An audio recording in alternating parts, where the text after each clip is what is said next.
Hello everyone, thank you for joining Carla 2020 and welcome to today's discussion, which is aptly entitled The World Awakening. My name is Themba Bhebhe. I'm a film industry programmer with several specialities, one of which is diversity inclusion, in particular the European film market, where I've been in charge of its diversity inclusion initiative for the past 3 years. And today, I'm extremely honored to be one of the moderators and program advisors of Carla 2020.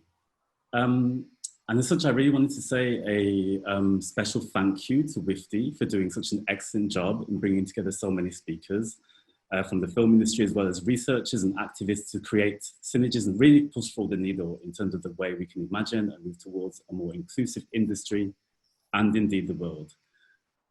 Today's discussion is very much motivated by the events of the past 6 months and how the film industry as well as civil society has reacted to them. 2020 has indeed been a year in which a global pandemic was followed by large-scale Black Lives Matter protests, as well as a more general reckoning with racism, both past and present across the globe. But have we really seen a shift? Has it all been just a performance, or have the matrix glasses really been taken off? And beyond that shift within majority white societies, how can Black, Indigenous, and other people of colour create a present and a future in which we no longer have to constantly struggle to bring our images to the screen, and indeed to survive? And so to tackle all of these questions today, I would like to welcome our guests, Guetty Felin, Janaína Oliveira, Natasha A. and Pauline Clague. Thank you for joining us today. So if you could start by introducing yourselves, telling us where you're joining us from, and telling us briefly about your activities and your perspective. Let's start with Pauline, and then you can name the next person after you. Ginege, Ajiwaja Yegu, Ajiniga Pauline Clague. I'm just welcoming you all in my language, Yegu, from the north coast of New South Wales in Australia. It's midnight here, so it's sort of I've got the mood lighting because of the night. I've been a filmmaker probably for about 25 years. I used to call myself just a producer. I now call myself a storyteller, because the work that I do is not just about film. It's working with kids, it's working with elders, it's making sure that voices are rising up within our community. So yeah, that's me. And I'd like to pass it on to Natasha. Yeah, hi, thank you. I'm located in Berlin. I'm Natasha Kelly. I'm also a filmmaker, but I'm also a curator, an artist. I'm a theater director and an academic. And first of all, I'm an activist. And I think I would actually also consider myself a storyteller, because although I use different media, I'm always talking about her stories, mainly of Black Germans. So, yeah. I would take Guetty. Hello everyone, bonjour tout le monde qui j'ennuie. In Creole, we open up always by saying honneur, and the audience answers respect, which means honor and respect. So I honor and respect you. And I come to you from Los Angeles. It is 7 past in the morning here, a little bit early. And I too am a storyteller. I produce my own work, and I also excavate and showcase and promote the works of others. I have a film festival in Haiti called Les Lumières du Sud, Rencontre cinématographique de Jacmel, because it takes place in a very specific part of the country, not in the capital, but in the southern part of the country. And the title of the festival is called Southern Lights, and it's basically as an homage to the Lumière brothers, but also the lights from the South, as the global South. That's what we're basically interested in showcasing films with experiences that are similar to ours. And I am currently working on my second feature narrative. And I've recently founded a collective called Daughters of Tressie, for Tressie Souders, who was the first Black woman filmmaker in the silent era.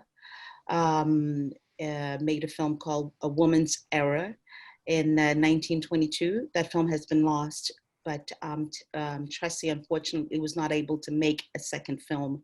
And that is a huge problem for a lot of Black female filmmakers, is they'll make their second film and it'll take forever until they make their second, and some of them don't even get to make their second narratives. So that's where the Daughters of Tracy came about. And it really came about at this time. When 2020 came, I said to myself, I am going to enter this new decade talking the talk and walking the walk.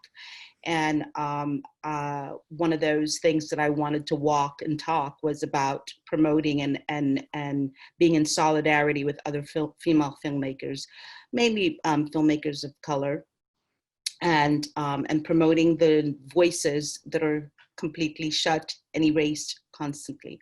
So that's who I am. Thank you. Oh, I have to pass it. I will pass it to Natasha. Natasha, It's me. Janaína. Janaína. Yeah, it's me now. I'll pass it to Janaína, I'm sorry. That's okay, Guetty. Thank you. Bom dia. That's good morning in Portuguese, because I'm in Rio now, so I'm born and raised in Rio, and I'm here now, and it's around 11 a.m. Not so early as to Guetty, but it's still morning. Thank you, Themba, for inviting me to join this conversation with those amazing women. I'm so excited to meet Natasha again and to meet Pauline and Guetty. I'm a scholar, teacher, and film programmer. That's what I do. I'm a history teacher also. And I teach here in Rio. And from the last maybe 13 years or so, I've been working kind of, at the beginning it was more about to, create some scholar field and also to stimulate audience to Black films here in Brazil. That was an old debate. And that leads me to also working with African films. So I think I can define myself like considering going back and forth. So here in Brazil, I started screening Black films from abroad and African films, and screening Black Brazilian films, in other countries. But now I think I'm doing all the same time in different spots. I work for the most traditional Black film festival we have here in Brazil. It's the Encontro de Cinema Negro Zózimo Bubu, that we can say just Zózimo Bubu Black Film Festival, that is here in Rio. And it's gonna be in October online, unfortunately, but that's what we have for now. Also, I work as an advisor for African and Black diaspora films for Locarno Film Festival. And I'm actually the programmer for the 2021 now, because it was supposed to be last June, Flyer Film Seminar in New York. So that's what I've been doing. And basically what I do is just try to, I can consider myself as a storyteller if I thinking about the activity of programming and creating what kind of narratives I want to the audience to connect in that sense. I can join my fellows here in that sense, but if we consider, the programming activity as a way to tell stories too. That's it. Thank you. And one thing that I think you missed, Janaína worked alongside a wonderful programmer based here in Europe called Tessa Borman at the IFFR Rotterdam. Yes. 2 years ago. Yes. And co-programmed a section called Soul in the Eye, which focused on Afro-Brazilian cinema. And I didn't get to go, but I heard it was. Yeah, that was a nice moment also. Because the very first time Black Brazilian films has this kind of, attention internationally. Mm-hmm. So it was great. Thank you for reminding me. That kind of exposure, yeah. So thank you everyone again for making the time and for sharing your insights, your lives, your work, all the wonderful advocacy that you're all doing. So I wanted to start, we have an anti-discrimination policy here at College 2020. So This is very much a reminder of the ethos of Carla 2020. So we have a pledge that we're upholding, that all the participants have to sign and commit to when they register for the conference. The pledge lays down some ground rules of anti-discrimination, mutual respect and cultural safety. It reads as follows: so our speakers do not and will not condone any forms of discrimination by themselves or perpetrated by others on the basis of ethnicity, religion, geographical origin, skin color, religious belief, sexuality, gender identity, socio-economic class, disability or age. Our speakers declare that they do not and will not tolerate sexism, racism, homophobia, transphobia, Islamophobia, anti-Semitism, ableism, fascism, and other isms. So whatever the isms are out there, they really do have no place at Carla 2020. And I know that you are all, of course, cognizant of the values embedded in that statement. And I don't need to read that statement for you, but we as organisers really wanted to reassert the fact that this space of exchange should above all be a safe space. So we wanted to reassert that fact once again. Regina, can we cue the slides, the introductory slides? Fantastic, there we go. So I created a little slideshow. So these are slides of the Black Lives Matter demonstration that took place in Berlin on June 6th. It was attended by 20,000 people. And at that demonstration, I really decided to photograph the placards of people of color and of those white allies who chose to share the names of victims of, racialized victims of police violence. Many of the topics that we'll discuss today will, I imagine, be reflected in these placards. The fact that 2020 has indeed been a year in which the pandemic, as we all know, has laid bare the structural inequalities, racial inequalities across the world, the structured, systemic and institutionalized nature of racism, the centuries-long history of white supremacy and so on. Personally, I always find these demonstrations to be both utopian and dystopian. So on the one hand, they create very much a space of pain, of suffering, a cathartic space of outpouring of inherited and experienced trauma and oppression. But on the other hand, they really create spaces of resilience, of unity, and space to really dream beyond the current dystopia. So I think we'll see in today's discussion both aspects of that, the utopia and the dystopia.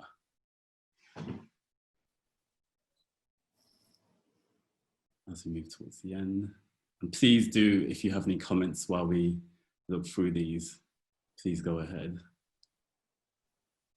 I was actually there. You were there? Yeah, I live in, so it's just really bringing up memories right now, because this is one of the biggest demonstrations that we've had for Black people in Germany ever. Yeah. So it was like really, it was such a powerful energy at this march, to see so many people on the streets and to have centered this topic for the first time in German history that has actually reached the mainstream. It was amazing. There are no words that really can describe, to see all these people on the street, especially young people who were mobilized through social media, which proved to be such a strong communication tool, that we're dealing with this form of digital power right now as well, and a digital resource that allowed this to happen. Because as a member of the German community, as a Black activist, been working now for 25 years, we've always been missing a lobby. And this was actually the first time to really experience having a lobby as such, which allows us to move forward in a completely different way, politically, as activists, but I think on all levels of societies. That has never happened before, never. And even also internationally, we sort of kind of all started to realize that, you know, how it can affect our own homes as well. And, you know, here in Australia, they had a huge march. The first march was quite huge in Sydney and in Melbourne. And because a lot of the commentary of Australian journalists in America had said that, you know, that this is happening in America, but it never happens in Australia. And we had the case of David Dungay, of a young man that died in custody, who at the same time had said 19 times, "I can't breathe," and had died as well in custody. Was a really big sort of kind of turning point for us to also have the same conversation on a world scale about how are we looking at our Black people, and how are we making sure that the voices matter. Guetty, do you have any thoughts to share? Yes. I don't think the images of brutality changed how caused a reaction in people. I think what caused the reaction was already the fact that people were already being brutalized through the pandemic. Whether they were being totally ignored and not being taken care of, especially Black folks in America, whether, you know, Black and brown folks are the victims in large numbers. And I think that kind of collective vulnerability of the world, we were all synced in that same kind of vulnerability, and the brutalization that was happening, like through, whether it was through governments not taking care of their people or whatever, brought folks together, brought us in a space of enough is enough. And I think what we're seeing that was different was all the white bodies in America that were out on the streets. Because 5 years ago, when we were saying Black Lives Matter, people didn't get it. Even Black folks didn't get it, you know, and certain Black folks were like, well, why are we saying that? I mean, all lives matter, and, you know, and so it had to be explained over and over and over again. But for me, I wasn't fazed by the bells and whistles of what was going on necessarily in America with white folks being out in the streets, because the ruling classes have always been fighting against each other anyway. And so, it gave me pause to understand why they were now out in the streets. And I know the fact that there was a pandemic going on. There was a sense of vulnerability. There's a sense of like feeling powerless. And so we saw them in droves in places where there were no Black people, like in, you know, places like Iowa, you know, where there's like 2 Black people or something. And so for me, that was the most a vibrant thing. And then seeing how, you know, it sort of echoed around the world. That's where I felt I felt drawn to what I saw in Germany. I felt drawn to what I was seeing in Italy, in places where, you know, fascism had, you know, ravaged nations. Yeah. And so, at that moment, I was just like, okay, we're on to something. We're on to some form of world awakening. Yeah. Thank you, Guetty. Yes, I'm pretty much connected with what Guetty is saying, because, you know, my work is pretty much, I don't deal all the time with racism, but I'm talking about Black cultures in different places in the world, and screening films and having the opportunity to see how different and sometimes difficult is to engage any conversation on Blackness or racism because it changed. You know, we had a lot of things in common, basically the trauma experience, but the ways of putting in each society is very different. Sometimes it's very hard to engage and to even exchange and connect. So, and here in Brazil, you know, it's a mess now more than ever. But it's historically very problematic to talk about race, because we have this myth foundational Republican myth that we were born in a kind of racial democracy. That one good thing about all the bad things that we are living, that people now are understanding that this is not true at all, no matter what the governments and, you know, rich people say. This is one thing. But you can see here, there's a change in the last, of course, maybe 20 years or even a little more, you know, the Black movement fighting. And so we have a kind of more elaborated talk and conversation on racism, Blackness, and, you know, with all the problems. What it was good for me to see this international movement is like to observe when Natasha is saying, you know, how important was to have those people for the first time on that way on the streets. And the same thing when Pauline is, you know, it's talking about the repercussion.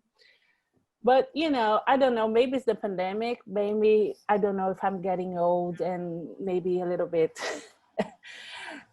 you know, affected by all that's going on. Maybe I think also this is also a moment of mourning, a kind of collective mourning that we need, and all things are getting together, you know, the pandemic, the racism, you know, the killing. So I think everything sometimes is so intense that I'm not that optimistic. And it has to do with my quote and the conversation, because at the same time, here, for example, on the, not only in Brazil, but even if you go to, you know, other countries in South America, you know, it's even, I mean, things are still happening, and, you know, it's the same.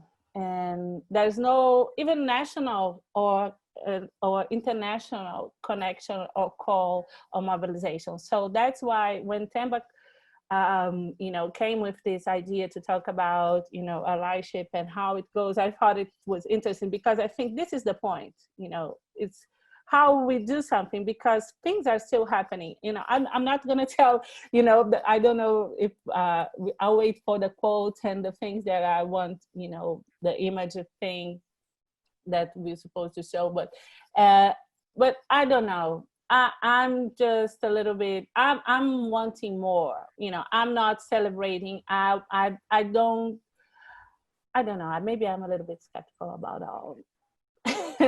But I'm here and working, but, you know, I'm not just celebrating, because I don't know. I really don't know, because, you know, what changed it from, for example, Philando Castile to George Floyd? What changed it for all the whole list of names that we can quote, people being killed by police violence or state violence or different kind of racism, like the pandemic from now? What changed it? That's a little bit my question. Maybe can I answer that? I would like to say something to that, especially the perception. Well, we all know that George Floyd's killing got filmed and video recorded. But from a German perspective, this video went viral on national TV. But before this video was sent out, the video of Amy Cooper was sent out from the woman in Central Park who tried to call the police on the black guy because he told her to leash her dog. Yeah. So this was the sequence of report in Germany. First, they like to tend to say that we don't have a racist problem in this country, although this is the core of it all, yeah, Europe, including Germany and everything, you know, around here, this space. So they're always trying to project the problem of racism to other countries, especially the USA and South Africa. Those are their two favorites. The French do the same. But everywhere else, like especially Germany, we're free of racism. So if we look at the perception of these videos now, first of all, there's Amy Cooper. No, first of all, there was Aubrey, what was his name? The jogger, sorry, I've forgotten his name. Aubrey, the guy who got shot jogging. And then, yeah. That was the first film. The second film was Amy Cooper, and then they showed George Floyd for the first time, uncut on national German television. Wow. So the way I see it is that at the same time they're showing these sequences of films, the whole history is being portrayed on TV, including the history of whiteness that underlines this whole racist idea for the first time. So white people could no longer deny that whiteness has nothing to do with this. And that, I think, in Germany, from my perspective, totally changed the game. Yeah, because we've been doing this work for ages, for decades, telling them, you know, to reflect on their whiteness, white supremacy, especially in connection with German fascism and everything that goes with the history of whiteness in Germany, right back to colonialism. But people weren't listening, yeah? But this time they were forced to watch, yeah? They were forced to watch Amy Cooper perform white supremacy at its best, yeah? So there was no more denying this white dimension of the whole topic. And I think this is what made the difference, because it was visualized for the first time. It was a visualized moment. It really was like, that was always been invisible, especially here in Germany. It's a majority white society, especially the Black community is a really small community in comparison to France, to the UK or other European countries. We're like the minority of the minorities, you know? Mm-hmm. So really screaming out for decades of people, you know, to reflect on their whiteness. It was like you just had to sit back. It became visible through these sequences of films. And I think that's what definitely changed the perception and the dialogue and the discourse here in Germany. So Natasha, do we know who made that editorial choice, actually put all three videos to create a sort of narrative for the public? Do we know who actually made that? Because that's powerful. Because that's an interesting question. No, I don't know. I'd love to know who made that editorial choice, because it's a bold choice, and this person wanted to tell a story, wanted to like have reaction, wanted to see what the impact would be. I'd love to know that. That's an interesting question. I never thought of it that way, because especially on German TV and in the editorial boards or in any media actually in Germany, there are hardly any people of color, Black people, indigenous people, people of color at all. Yeah. So that is a really interesting question. And if they were even aware of how they put these sequences together, what they were effecting, you know? That's a good question. I don't know. That would be something to look into. Yeah. I'd love to know. But you know, to bring it back to the Amy Cooper, I think also what happened was, because you had like these series, right? But I think that Amy Cooper really sort of like, just like it was that last drop, you know, because white folks saw themselves saw themselves in this like passivity of racism, right? But at the same time, because she's sort of like passive aggressive, and then she uses it, she performs like she performs it. Kind of like performance, you know, because we're showmen in America, right? Because she actually, the moment she gets on the phone, she changes her voice, she changes her attitude, right? And so my conversation with my white friends were like, oh my God, we saw ourselves, because I don't know, like at moments where I feel threatened by a Black person, and would I react that way? So there were honest conversations that were that were happening. And so what I think, you know, like I think for me, more than the brutality of George Floyd being shown and going viral, because people are used to seeing Black bodies being brutalized, whether, you know, it's in like, whether it's fiction or reality, they're used to it and they're numb and they don't do anything about it. But I think seeing the calm with which Amy Cooper weaponizes her white privilege, really tipped it. Yes, 100%, and especially in a country like Germany, that is really, the norm is white, male, Christian, conservative, cis, able-bodied. It was just made, it was in front of you naked.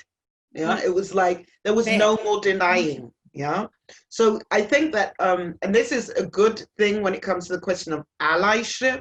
A lot of people that I know took on this responsibility. You have to give it to them, But on the other side, the way German media has been portraying the whole racist debate since then, is like being stuck in a dead end, because this is all it's about all of a sudden.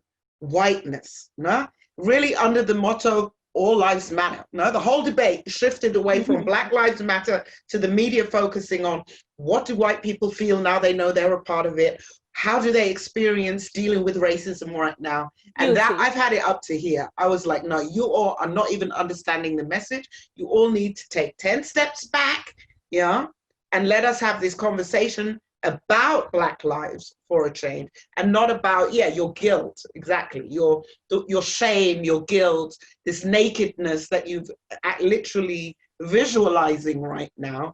And that's kind of like where the debate has been going in Germany. I mean, we're on summer break right now, and I hope that after the break, we pick back up on the story and actually focus on what this whole thing is about, namely Black people, people of color. Yeah, so we'll see.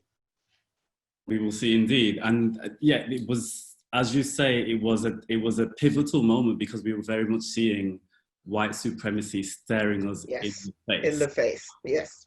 And filmed for the first time in two separate occasions, two separate consecutive occasions, and filmed and shown on German TV, but and shown across the world. Almost, it's not necessarily a footnote, because I don't want to, describe somebody's life as a footnote, but Breonna Taylor was fortunately, off screen, right? That wasn't filmed. Do you all feel that still had, in mainstream white society, let's say, do you think that that death also had a bearing on the way events unfolded? I don't think it's because it was off screen that it does not have the same impact. I think it's also in the spaces that these actions are taking place. And in Kentucky, racism is acceptable, and so the voices are taking a while before they can be excavated and allowed to make an uproar. But there's uproar, I mean, about it, like, constantly. I mean, Oprah Winfrey, for the first time, did not have her face on her magazine, but had Breonna Taylor. Yeah. And so that was circulated like all around the world, so I believe that, justice will be served.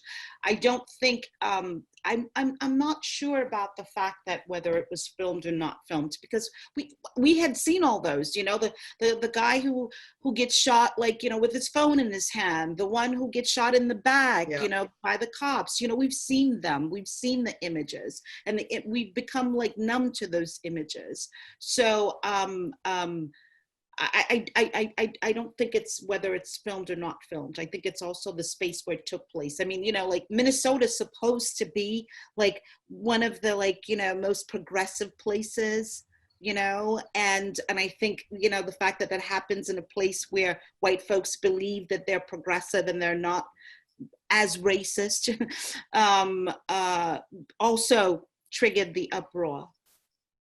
Thank you. And I wanted to turn my attention to Brazil again, Janaína, because I wanted to mention another Black woman who was assassinated in cold blood, and that's obviously Marielle Franco. And when I went to Brazil last year, I was, my trip, I was lucky enough that my trip coincided with International Women's Day. And so that was again in Sao Paulo, one of these spaces which is dystopian and utopian, because it was very much like a generalized Black Lives Matter protest, and Marielle Franco's image was everywhere. Marielle vive, Marielle presente.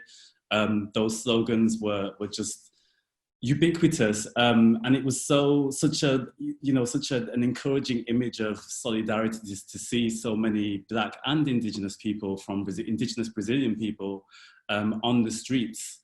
In support of Marielle's memory. But I do share with you this idea of, are we still in a phase of business as usual, right? What has really changed since then? Has it really shifted in Brazil? Yes. Exactly. Go ahead. It's been like 2 years and since Marielle was killed. And that's what my point and my quote has to do with that, with those images, and how we assess those images and how we move further. Because I told that Themba earlier that just on July 13th, 51-year-old Black woman, she passed the same situation that George Floyd passed here in São Paulo. The same. The difference that she was not killed at the end, but she passed away several times. She got bruised. She got her leg broken. She had to end surgery by a police officer. The police officer made exactly the same thing. Put his knees on her neck. Exactly the same thing.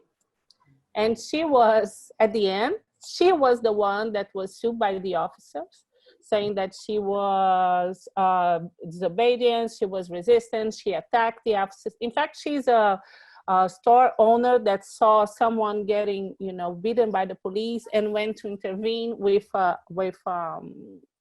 do you say that you used to sweep? I forgot the broom. With the broom? Yes, with the broom, and they told her in the police station, they said that she was with some kind of pipe, iron pipe, hitting the police, hitting them, and it was live, and it was, everybody saw that in Brazil. And when Themba asked me about the images, I can't, I'm just so done with those brutality images. I'm just like, I'm over. I want to move forward this, because I don't think, because every society, that's what I was saying in the beginning, it's a different way of reacting and connecting to those images. I believe, sadly, that here in Brazil, those images, they are part of the everyday life.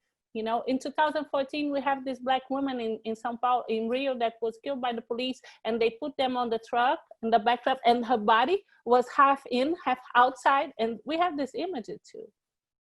2014, we had Marielle images of the moment that she was killed. We had this woman like 2 weeks ago, 3 weeks ago, and I thought that was kind of some online protests, but no riots, no international repercussions. So I don't know. That's what I'm a little bit like trying to figure out, how can we push and move this discussion forward to something, I don't know, elsewhere.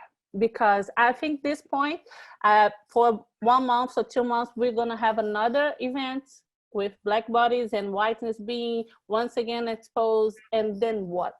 This is me being me, like, in a sense that, I think that I do agree that for some places like in Germany, that the discussion on race is, people are very resistant. Not only Germany, in Europe in general. When I was working to Rotterdam, I had this big, not big, but it was a hard work to talk why we have to have Black on the the title, because people resist naming. I do agree. So I do see how naming things and exposing people to some images and situations. And I do agree also that it was more effective to see Amy Cooper's whiteness being, shown than properly, George Floyd's own time, murder. But at the same time, we have other things going. We're talking about 3 weeks distance from George Floyd, and it was the same gesture. You don't need to go online. Don't Google it. Believe me, it's the same. 2 days ago, an image went viral here in Germany of a police officer kneeling on the neck of a young migrant as well. It's still in my Instagram story, if you want to look. It's exactly the same. You could put these two images next to each other, it would be exactly the same image. And that, for a country that denies that there's racial profiling, that there's police brutality, although we have countless deaths of Black bodies in police custody in Germany as well. So I unfortunately have to agree, trying to be optimistic at this point, that yes, these deaths are continuously taking place. And even seeing this image, it was as if the police officer was performing the German police officer as if he had better control than the US police officer, because he knows how to do it. Yeah, he knows how to, he's not going to kill. So it was also a peculiar form of performance going on there as well. Yeah. I think it's also that thing of action, you know, for action to take place, we have to take the risks in the countries to make the changes. And, you know, we're in a space of, you know, white supremacy finds it hard to, spends a lot of time on risk aversion. And then on top of it, we have a international pandemic that is sort of like making people go, oh, let's not change anything yet, you know, like it's so you're having to try and figure out, especially for our young people. I worry about our young people because all you can feel is the anger from them. They don't know how to express, how to make the change work in this day, in this space, because they're not seeing the changes fast enough. I think yeah, there's a lot of, I was saying this to Themba, I go between pessimistic and optimistic constantly because I constantly have to think about those young ones and what sort of messages we're trying to uplift them with. But also sort of kind of realizing that you know, we've got to do some real work, or we've got to, and it's terrible that we have to train people in how they have to ally us. You know, it's crazy that we get to that position again where they can't look at themselves and see what that allyship should look like. Thank you, everyone. We should move forward because you all have images and quotes to share. So I think this would be a great opportunity to move forward in the discussion. But thank you for all of those deep thoughts and insights on the Black Lives Matter and on racial injustice more generally. Before we do that, I wanted to share an experience or the struggle of a people who I've come into contact with personally. This is a Mapuche star behind me. Regina, if we can cue the Mapuche presentation and then I can say some more words about it. So last year, Chile was the country of focus at the EFM, and I had the privileged opportunity to travel to Chile. I traveled to Chile in November. The country was still in the midst of its revolution. I went to 2 festivals, one of which was Ficwal Mapu, which is a film festival in Temuco, in Wallmapu, which is the Mapuche territory, which is split between Chile and Argentina. It's a festival which focuses very much on Mapuche voices, but also other indigenous voices and Afro-descended voices. And so they had a special section looking at Afro diasporas within South America. So this very much kind of reasserted the value of solidarity. A lot of people very much criticized the term BIPOC, seeing it as a term which can flatten difference, which can not necessarily talk about the specificities which black people face, anti-blackness, or miss out the specificities of indigenous struggles. But within that term, I myself see very much that term as a reference of unity and of solidarity, and the way in which we can use each of the spaces as a platform to support one another and stand in solidarity with one another. And so I was able to work with Ficwal Mapu, the European film market, to ensure very much that there was a Mapuche presence within the European film market's foreground of Chile as the country of focus. And the last image that we had on the presentation before, I don't know if you remember it, but it was a young man who was holding a symbol or a flag up like this. And this was actually a Mapuche flag. And this flag is very much emblematic of this idea of reawakening or not, because this young man is holding this flag up in a way which is very celebratory. That very same flag last year, during the uprising in Chile, was used in mainstream Chilean society as a symbol of liberation, as a symbol of freedom, of a symbol of progress, right? It was hoisted up on tops of statues in Santiago de Chile. And then we find ourselves 12 months later in a situation where the Mapuche people are being oppressed. And that oppression now, that struggle, has virtually no echo in mainstream media.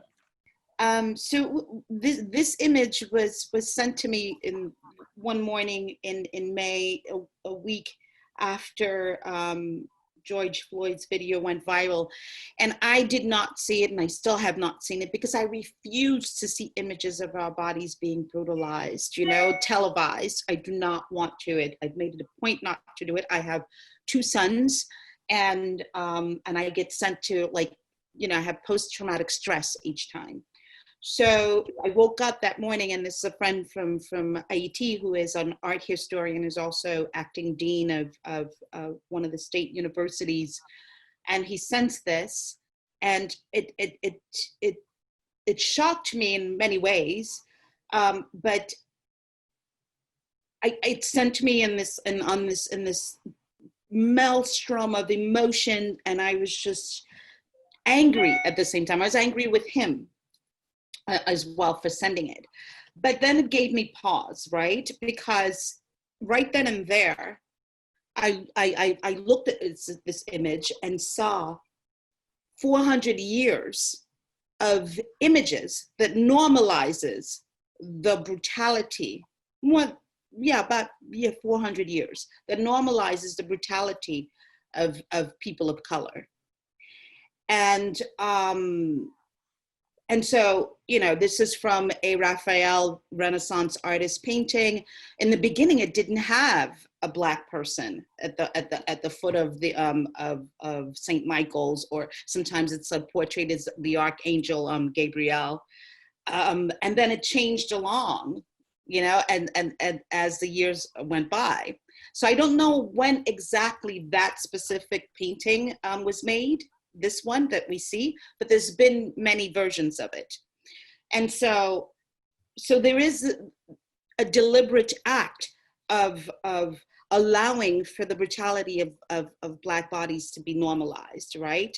And so for me, that officer, it's learned behavior from like images that are like subliminally, you know, in his existence, in his psyche, you know, to be able to perform this. So, and the second reason why it gave me pause was the theatricality of it, as Toni Morrison says. And you mentioned, Natasha, about performance. There is a certain sense of performance here. He has his hand in his pocket and he's looking at the camera. So it's like, watch me. So there is that kind of like that display of that brutality, right, in performance. But that is completely normalized because the collective allows him to perform that way. And so for me, that image, like being, you know, still like that, I had a chance to like really read through it.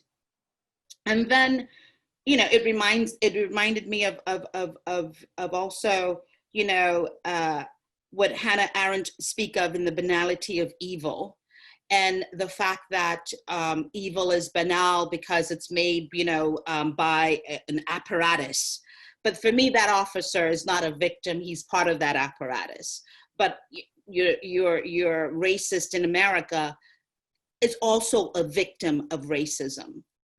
And so they're part of like that performance. They're mechanically stuck in a role that they cannot get out of, you know, and it has become mechanical. And the third reason is when I see something like this, at that moment, at that very moment, with all the uproar that was going on with in the middle of a pandemic, I always begin to doubt my role as a filmmaker and my career choice. I'm always like, oh my God, I should have been a doctor. I could have been out there like helping people and so on and so forth. And then I stop myself and I say, well, I am here for a purpose. I am here to also provide a counter narrative to the way that Black folks are portrayed. And then I stop myself and I say, I don't need to provide a counter narrative. I am already counter. I am counter. The fact that I exist. I mean, there, you know, the people who came before me everything happened so I would not be here. You know, from the brutality, from the erasure, from, changing our culture and giving us different languages and so on, everything. I mean, systematically, so I would not be here. So I'm already counter. So I don't need to continue to be in a counter narrative. I am already counter. So it was, I chose that image, and I didn't choose it. Actually, it was in our conversation, Themba, when I said what that image did for me, and you suggested that I should choose that image, and I felt that you were extremely accurate in suggesting that. But really, I mean, and so it brings me to like the quote of Toni Morrison when she speaks of like the function of racism, and so that would be my quote. And it is the very serious function of racism is distraction. It keeps you from doing your work. It keeps you explaining over and over again your reason for being. And I refuse to explain my reason for being. I just want to exist and be and tell stories of people who look like me so we can continue our permanence here. Thank you, Guetty. And it's amazing that all, everything that you all say all intersects, because we were talking, Natasha and I, about this idea of the fact that we embody the counter narrative. And Natasha said something very powerful, is that we were not meant to survive, right? As Black people and as Indigenous people also. And I think it's an Audre Lorde quote. We Yes. are the counter narrative. We weren't, colonization and white supremacy were created in such a way in that our lives were not meant to survive. We weren't meant to have progeny. We weren't meant to reproduce. We weren't meant to be in this future in which we find ourselves now. Can we move on to the next quote or the next image? Janaína. It's me? Yes. Yes. As I said before, I can't even see or share all those brutalized bodies images. Those images. And when Themba asked me first about the image, and I was trying to be positive and thinking, not positive, but, bring another kind of approach. But at the same time, as I mentioned, as I believe we are living this kind of opportunity of kind of mourning together and thinking about things together somehow. So I decided maybe to leave the conversation, flow, and thinking about futurity and other possibilities, because I'm optimist about that. I'm optimist about youth. I see youth here producing films, that are just creating other ways and other possibilities to live, in this world. So, I'm sad because they are young in this world, but at the same time, I'm happy that I'm older and to see that they are moving forward. But then I came back, to the quote thing, and I was thinking about, this Saidiya Hartman quote when she asked, how does one revisit the scene of subjection without replicating the grammar of violence? I think this is one of my main concerns as a programmer, because, we can avoid trauma in that sense, but how can we not perpetuate and amplify that, Also connect to Saidiya Hartman's quote, there's another Brazilian scholar, I'm thinking, I don't know how to call her properly, Denise Ferreira da Silva, that maybe you're aware with her thinking. And Denise, she has for the last 30 years thinking about this connection, putting, in fact, racializing the debate on capitalism, because this is what we're talking about and this is central.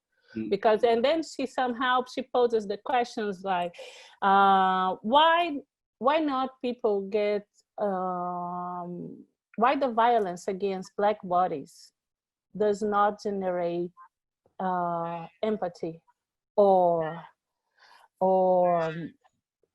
any kind of ethical dilemma. So, and then she moves for the fact that So let's accept that justice fails Black bodies and territories. And then let's move forward to other places. And I try to put those things together to think about, you know, to think about allyship, to think about how do we create alternatives, how do we live those alternatives, and without replicating the grammar of violence. Because I don't believe that the grammar of violence is helping us anymore. It's just like, I think Guetty mentioned Hannah Arendt idea of the banality of evil. So those images, they just became so ordinary that they only do harm to us, non-white people. And you know, if you think about how the police officer act here with knee in the neck, and how the police officer in Germany did the same. So they are tokenizing, you know, that gesture, not the guy, the person who is being, you know, assaulted, but they are somehow make some kind of, you know, hero or thoughting of that other position. So. Exactly. So that's you know, that's, I think that, you know, this kind of things that are present when we think about this grammar of violence that I'm not more interested somehow in replicating, because I see somehow this world is so crazy that things are going, if you think it's going on way in one way, it's going to the other way, kind of opposite. And somehow creating kind of fans of that thing, you know. You saw that there was this kind of TikTok thing with, you know, that knee thing around. No. So, yes, there was. You know, what young, and not only young, but white people in different spots in the world doing like kind of TikTok with the knee thing. Yeah, you know, playing around. Yeah, so that's much more. Maybe I'm now more concerned in putting my efforts in that sense of, you know, how we can, because I'm really inspired by a lot of images that I've been in contact, how people are now, you know, not more, how a youth, for the white, there's a part of it that I'm talking about, the recent generation of filmmakers that, you know, Black filmmakers that are really changing a little bit.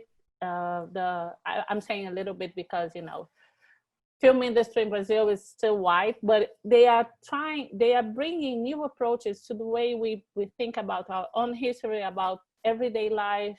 And that makes me inspired to believe that we can move forward somehow.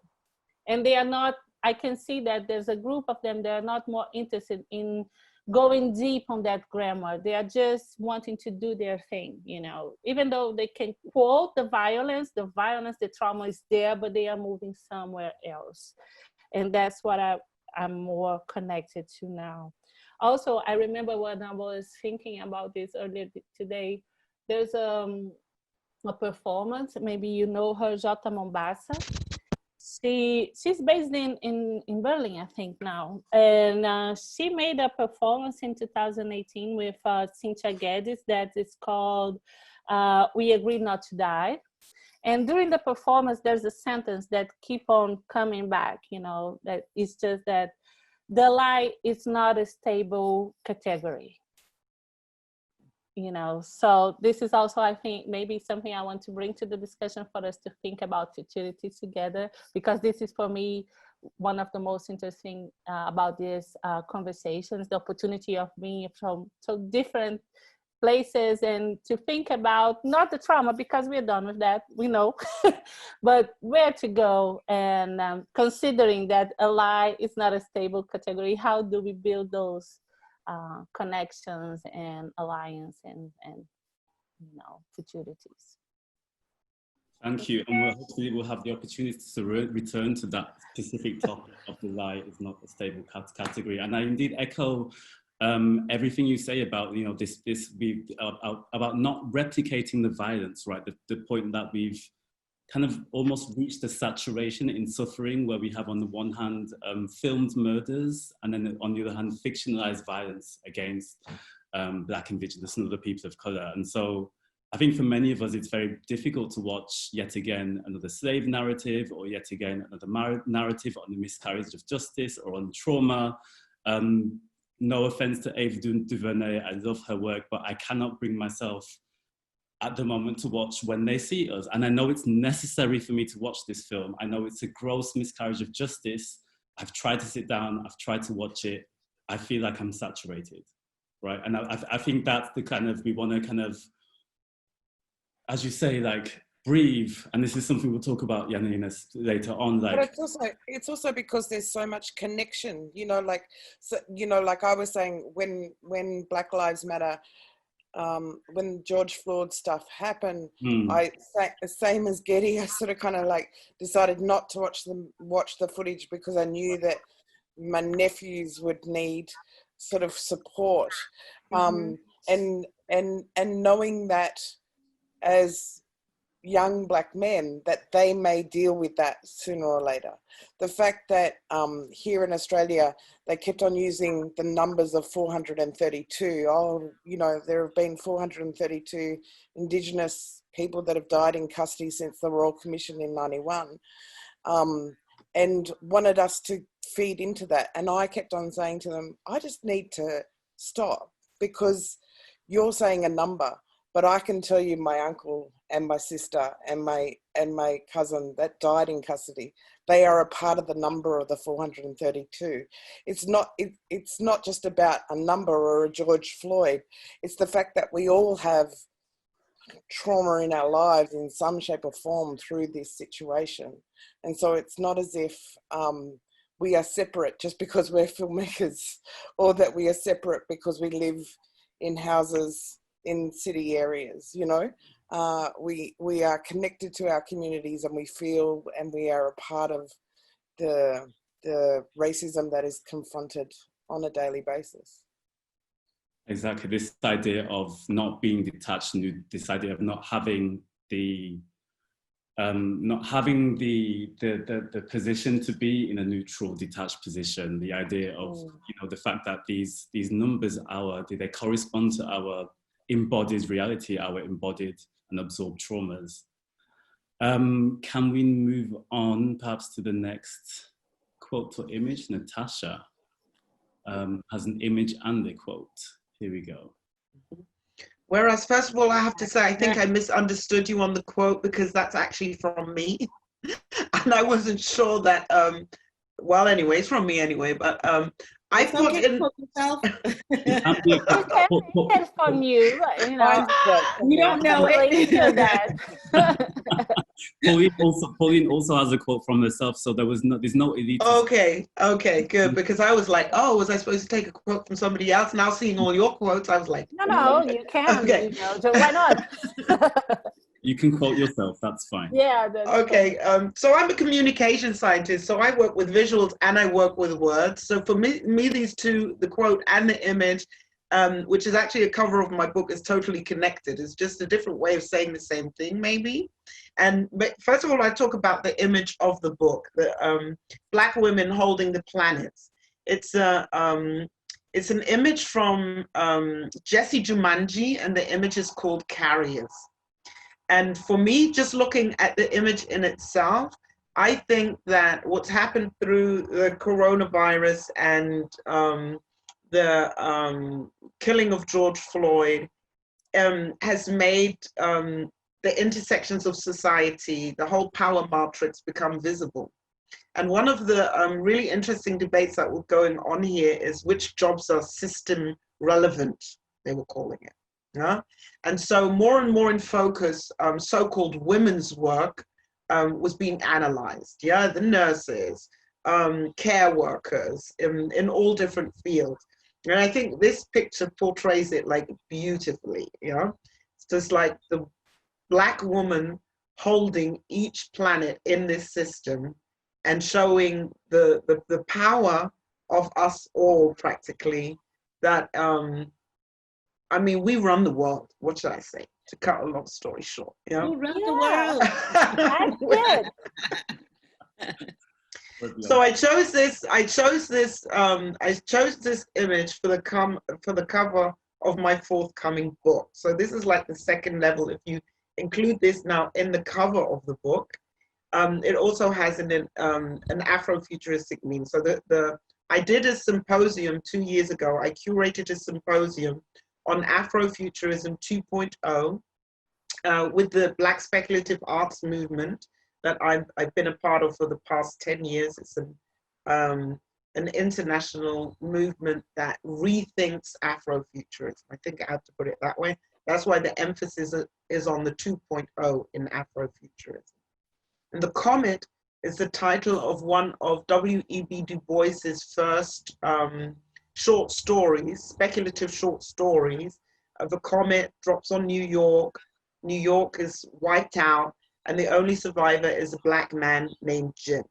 So he goes out through New York looking for other survivors, and he finds a white woman named Julia, not Amy, but same story, you know? So at first, Julia, she looks at Jim and she doesn't want to interact with him, yeah, because she's like, oh, he's a Black man, you know, I don't want to have anything to do with the Black man. But then looking around her and realizing what has happened, she practically has no choice other than to rely on him, yeah? So they get together and then they move forward looking for other survivors.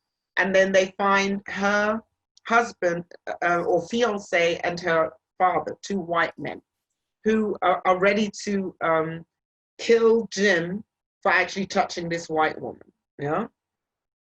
Then the story ends that Julia practically, she saves Jim from being killed, and then among the crowd of these white people that gather up, are the survivors, comes Jim's wife with a dead Black baby. And that's how the story ends. You know? This story was written by W.E.B. Du Bois in 1920, after the last pandemic, during what was called the Red Summer. Well, the Red Summer was a year before. After the last pandemic, it ended in white racist terror, now known as the Red Summer, which is exactly 100 years ago. So literally after curating this symposium, which I did 2 years ago, it was actually to celebrate W.E.B. Du Bois' 150th birthday in 2018. And I chose the title because it was about Afrofuturism, and with Du Bois being one of the Afrofuturist pioneers, and he had studied in Berlin. What a lot of people don't know, especially here in Germany, they don't know. Yeah?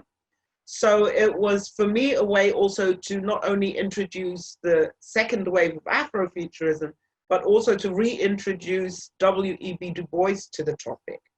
So it's like 2 years later now, this whole symposium has gained a new meaning through the time that we're living in now, with 100 years later, with Corona, with the Black Lives Matter and white terror going on.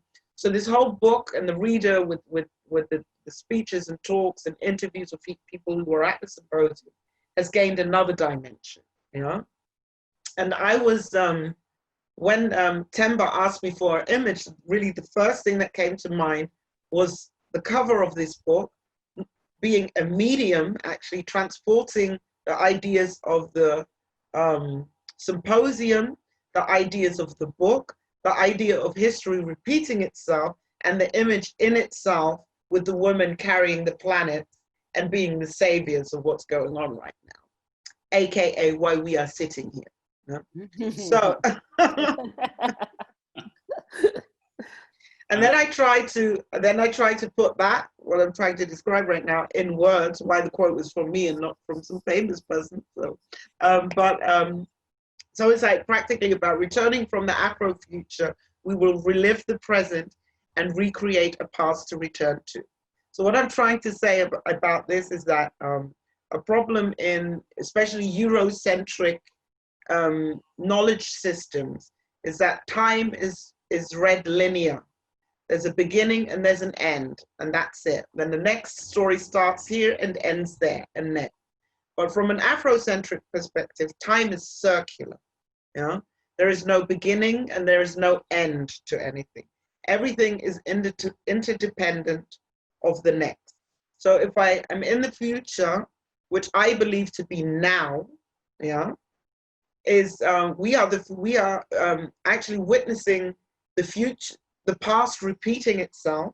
So the question is, are we actually even in the future, or are we in the past, which is repeating itself? Yeah, because we haven't changed the systems. Because after in this, which is becoming visual, I believe, through this whole pandemic and everything that's going on, repeating itself in exactly the same way the last global pandemic went down. People dying, being forced to wear masks, white terror arising, Black people being on the streets. This is, it's so repetitive that the question of time, or time itself, is being questioned. Let's put it that way. So, and if you also look at the image, the question is, where are they? That's something I also ask myself. Where are they? Earth is the middle planet. So are they even on Earth? Or are they in a space in between, wherever that might be? So it's also space that's been questioned. And I think that's also reflected, for example, in the whole virtuality of what's going on worldwide. What connects us? It's a digital movement going on right now. Why this whole Black Lives Matter movement has been able to connect beyond national borders, through the virtual world, through the internet, through the digital. So Eurocentric ideas of time and space are being questioned, yeah? And the way we read time, the way where did it start? Did it even start with George Floyd? Did it start with Amy Cooper? Did it start 100 years ago with the last pandemic that was still in? Where would we even situate the beginning of this? Did it start with another murder of another Black body? In which part of the world? So these are all questions that are kind of circulating around themselves, and they have been doing so for centuries. So what we're living through is nothing new, I believe. It's really something that we need to take control of. And it's like karma, I would say. We're going to be sent this task again and again and again until we complete it. Yeah. If we don't get it done now, in 100 years from now, we're going to be witnessing the same thing, the same cycle, because it's actually upon us to make the change that we want to see and to break through this cycle. Yeah. So in that sense, it's moving away from the pessimistic into the optimistic, maybe. And at the same time, this is what I think Afrofuturism in itself as a lens allows us to do. Because when we started out with the images of this demonstration of everybody being against you know, what they had on their signs, against police brutality, against racial profiling, and it doesn't really matter in which part of the world, these images could have been taken anywhere 3 weeks ago. Yeah, because I don't know if you even noticed, the images were in Berlin, but the slogans were all in English. They could have been in German, yeah, but they weren't. So this is also another way of how we are leaping over time, structures, navigating communication and understanding also through language on that level. But what I'm missing in this debate is what we actually not fighting against, but what are we fighting for?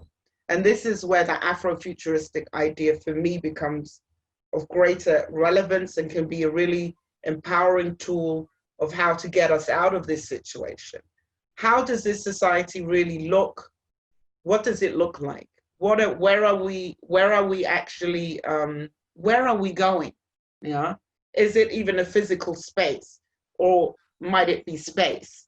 Not that I would have rhymed, but that just happens. And if you think of it on a political level, to bring it back to reality, this crazy president that's ruling the United States at the moment, he's been calling for a space force.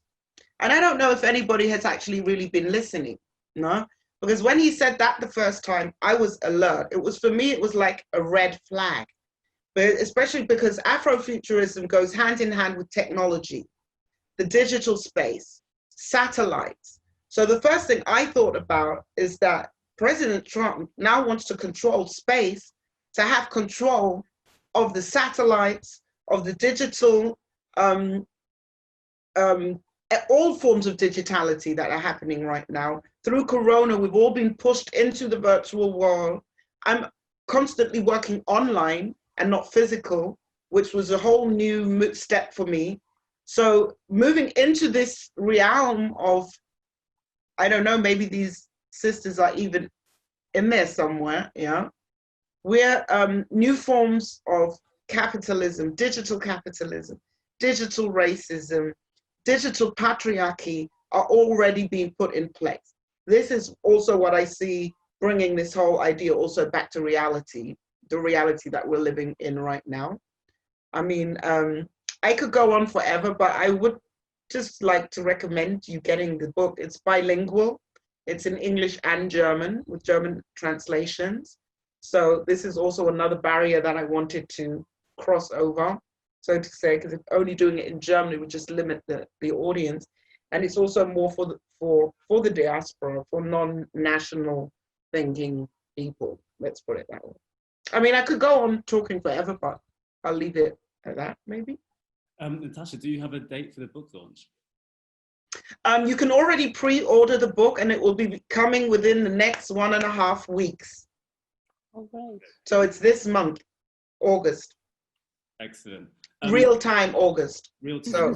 Very good. And we'll have, thank you for throwing in the Beyonce reference. We'll have time, all around the world, we'll have the time to come back to some of these very important ideas. The idea that afro-futurism is prophetic, it's very much a prophecy of what we're seeing now, hopefully a self-realizing prophecy, the idea of the loop. We've already seen this sequence, as you said, in 1918 and 1920 with the 1918 Spanish flu pandemic, followed by the Red Summer. And then this idea of, we'll be talking to Pauline about this, the idea of where do you situate the beginning of these struggles? And it's something we'll mention with Guetty as well, because one of the most important struggles is the Haitian Revolution. And then, of course, we'll be coming to this idea of radical imagination and what is that final destination, right? What does it look like? Well, when we descend to whiteness, when we descend to struggling against white supremacy, yes. We've covered that. Once we've, I don't even want to call it a hurdle. Once that has been removed out of the equation, like what does it look like? That the destination, what does that destination look like? Where we go, like where are we going?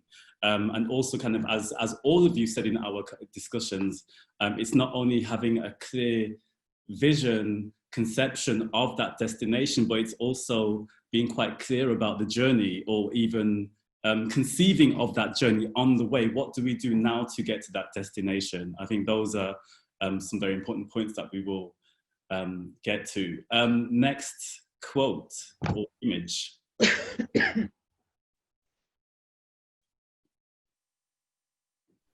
It sort of kind of is quite a good follow-on from Natasha's in a way.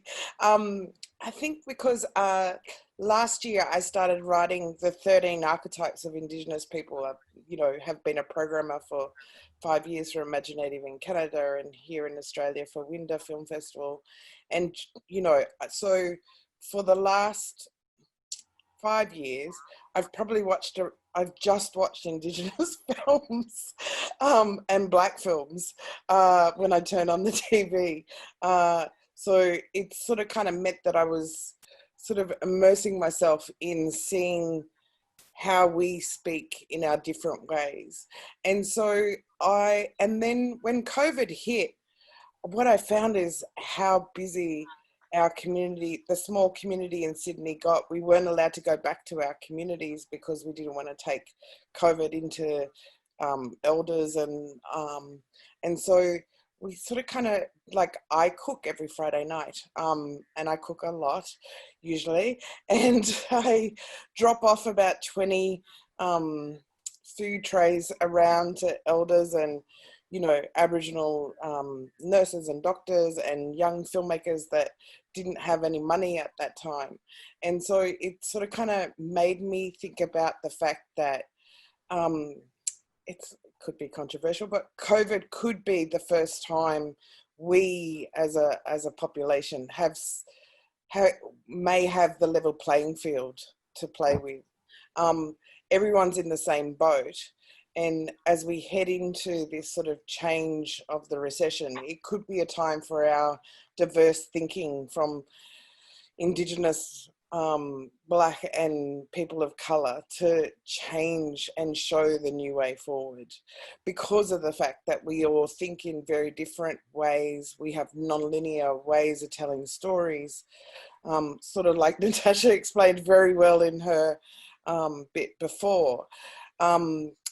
I started seeing that this was an opportunity for our young people to spend a lot more time with them, saying, what do we use this opportunity for? Now that we have, you know, all moved online, how do we keep the we alive in the narrative? You know, community is really important. It's not about the ego. It's not about, you know, how do we keep educating our young ones to power up, and I hate using the word decolonizing, because I don't understand why we're constantly working to a white system. And so I like to use indigenifying or blackifying spaces, because it's then on our terms rather than having to constantly strip their terms away. And I think that's something that, you know, our young people are seeing as a benefit of being able to learn what those techniques are and trying to have a dialogue and a conversation in a really different and interesting way. Thank you very much, Pauline. And we'll go back to this idea of the binary of the I versus we in just a second. So if we could, Regina, remove, I think everyone said their quotes or images for now. We'll probably go back to them in a little while. Pauline has some more images to share in a short while. So Pauline, I wanted to start the Q&A with you. So as Natasha was saying, like one of the main questions is where did this all start, right? This awakening doesn't come out of a vacuum. There have been revolts, there have been uprisings in the past. The current awakening which we're seeing now has been, the foundations have been laid by many other awakenings in our colonial, decolonial, whatever you want to call it, history, right?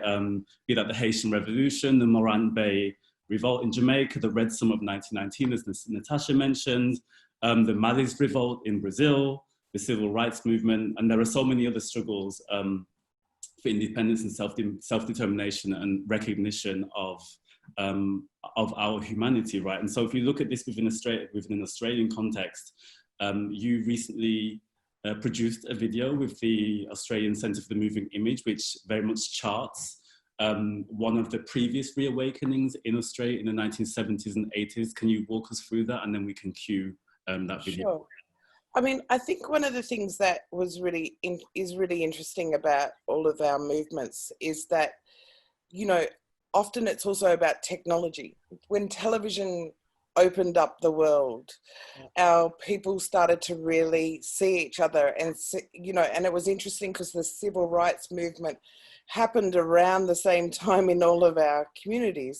Also war did as well, right? Like, so if World War II created a space where our people met with each other and identified with each other, and you know, I always say, you know, here in Australia, I'm considered a minority. I'm 3% of the population here in Australia.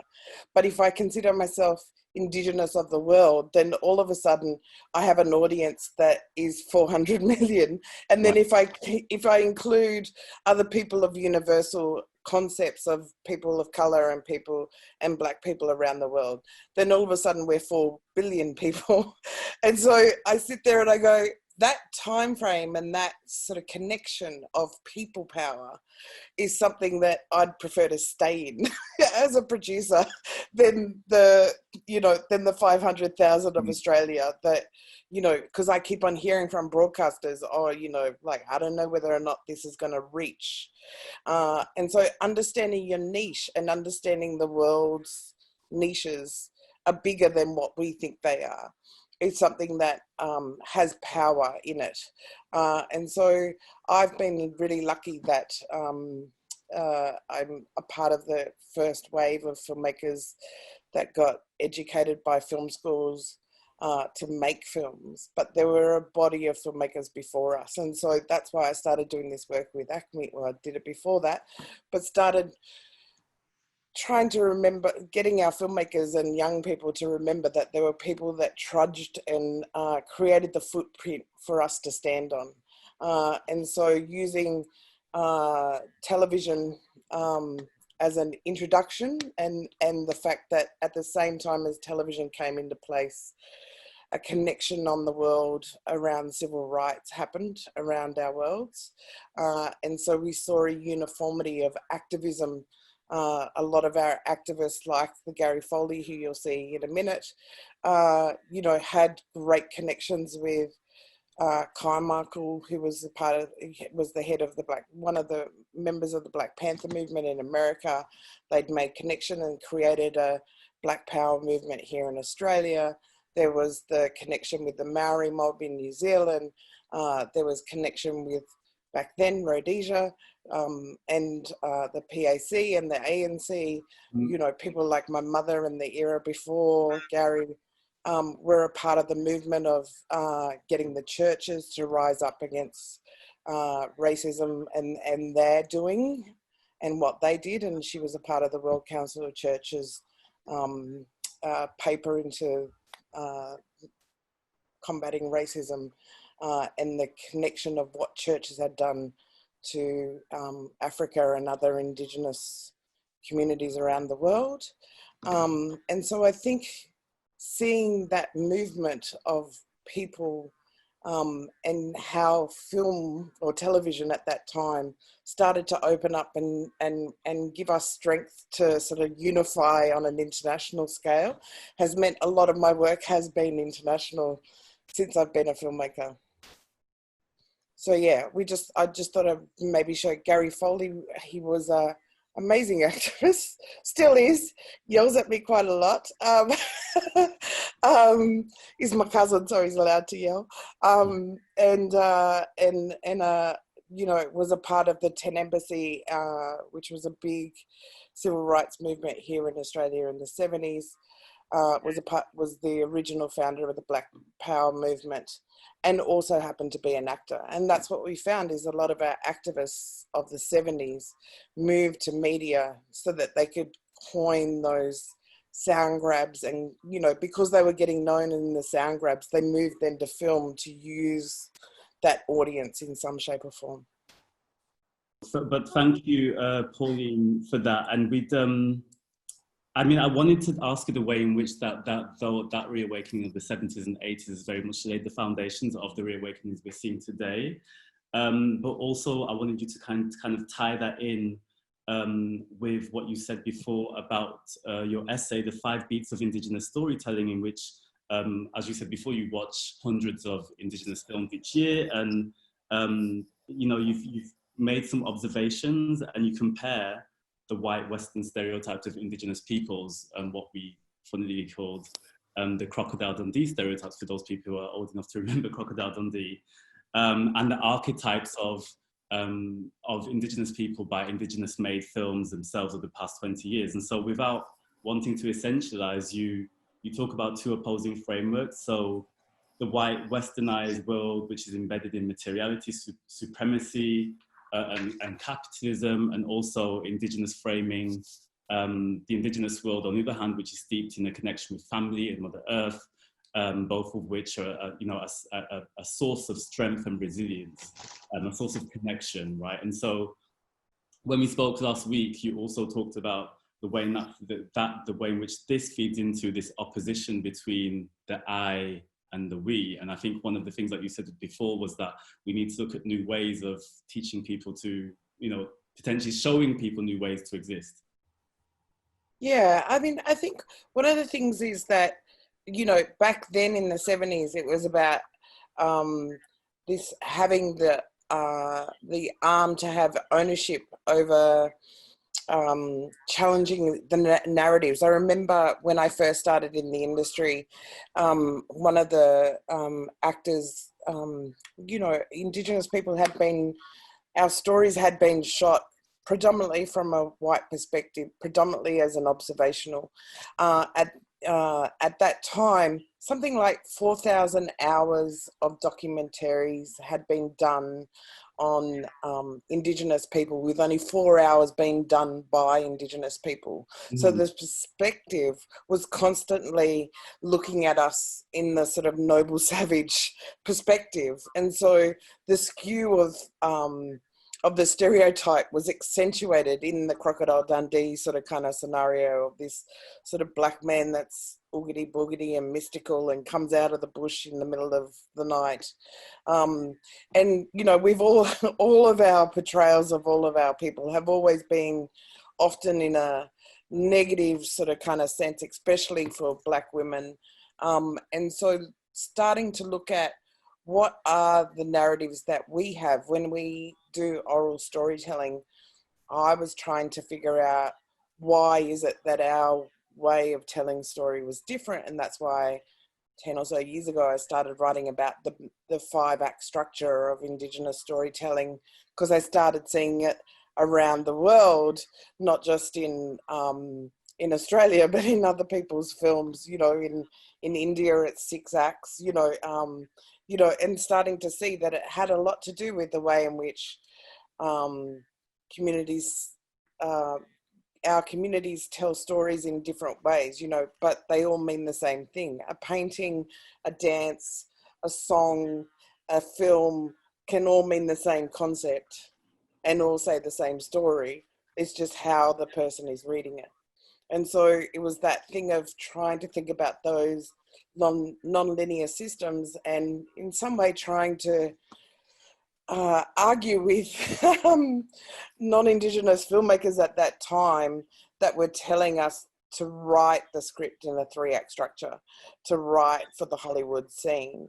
And as a producer, I wanted our Indigenous voices to be strong. And so that's why I originally wrote the 5-act structure, and why I then started writing about archetypes, because I could read it, I could see it by reading and watching all these films. I could see that the motivations were different, that you know, in the cardinal wheel of the archetype, ego disappears and the we becomes an issue. You know, the we becomes a part of the conversation, that there is communal thought within the difference between a hero and a warrior is that a hero has an ego sense and the warrior has a communal motivation to the way in which they do things.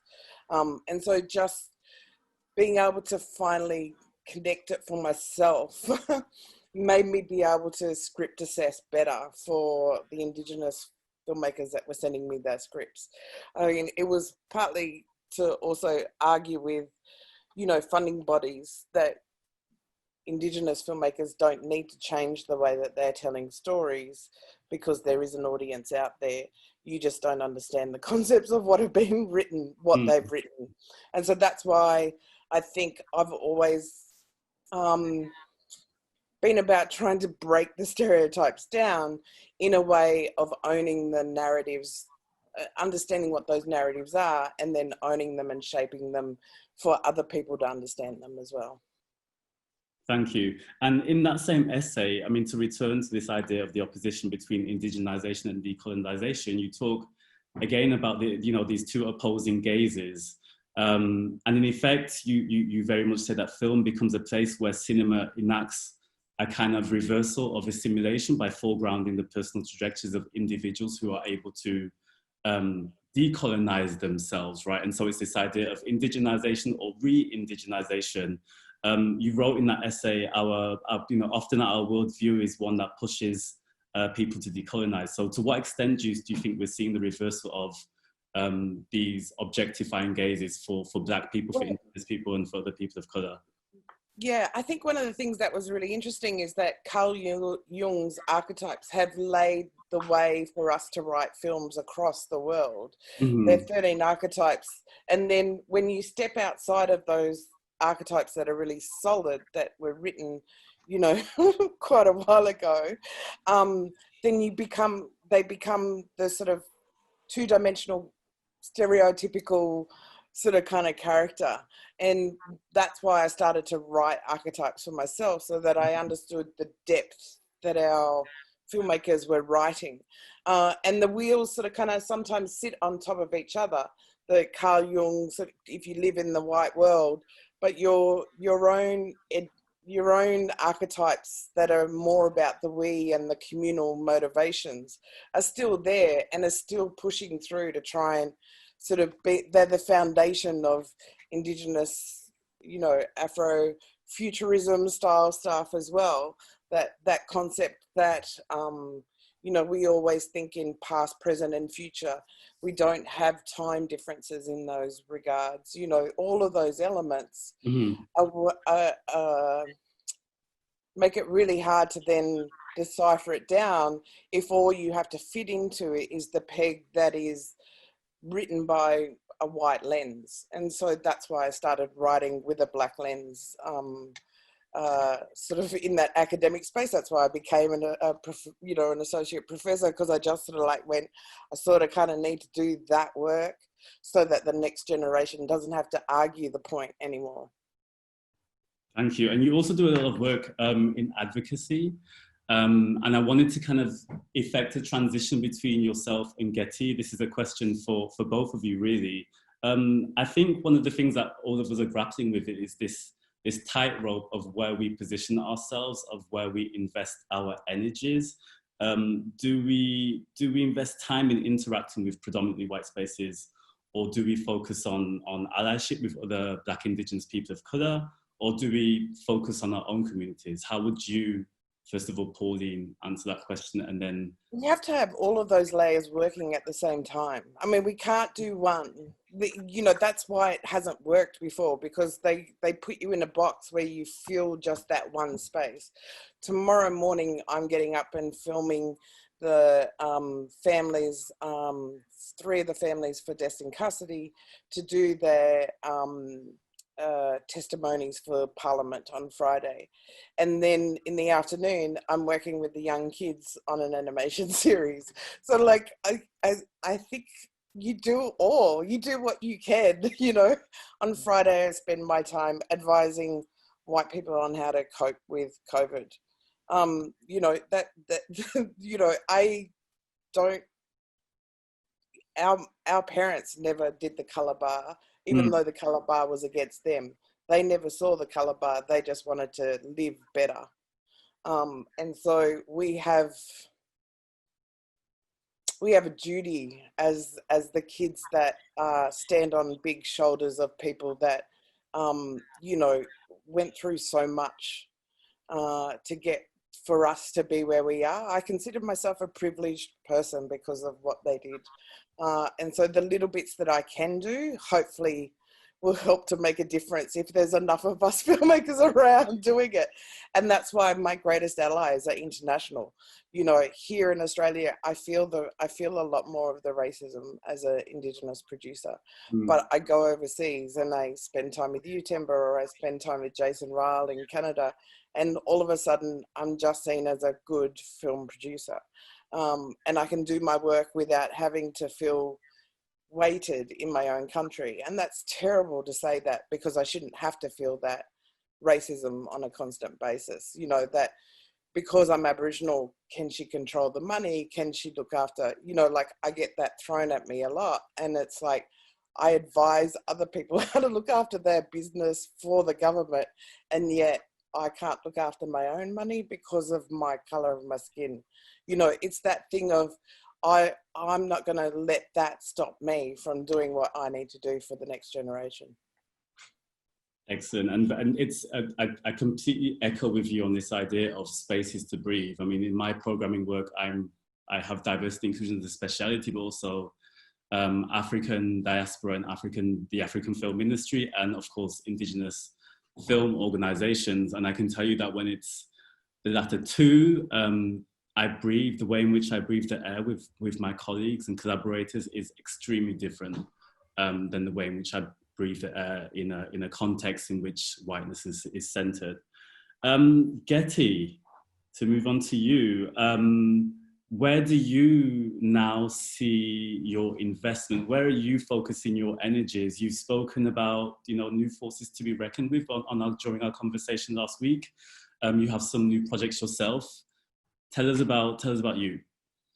You know, it's so great that you did this and got us together. I'm just in a space of like gratefulness, right?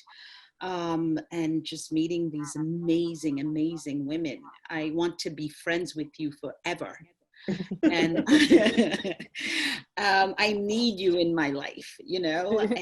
And one thing that I have been doing in the last year is I'm part of a council of women whom I ask advice on everything, you know, and I'm feeling a real vital need for that in my life. I think, you know, when we talk, when I hear Pauline speak about her existing and fighting to exist, not just as a Black woman and Aborigine, and just like being able to breathe normally, you know, and away from the, you know, whiteness imagination of us. And because they're stuck in a script, they're stuck mechanically in their ways of being. And it is up to us to decenter that narrative away from them, away from their gaze. And I think of Toni Morrison, who later on in her life rewrote Othello, and she created a piece called Desdemona.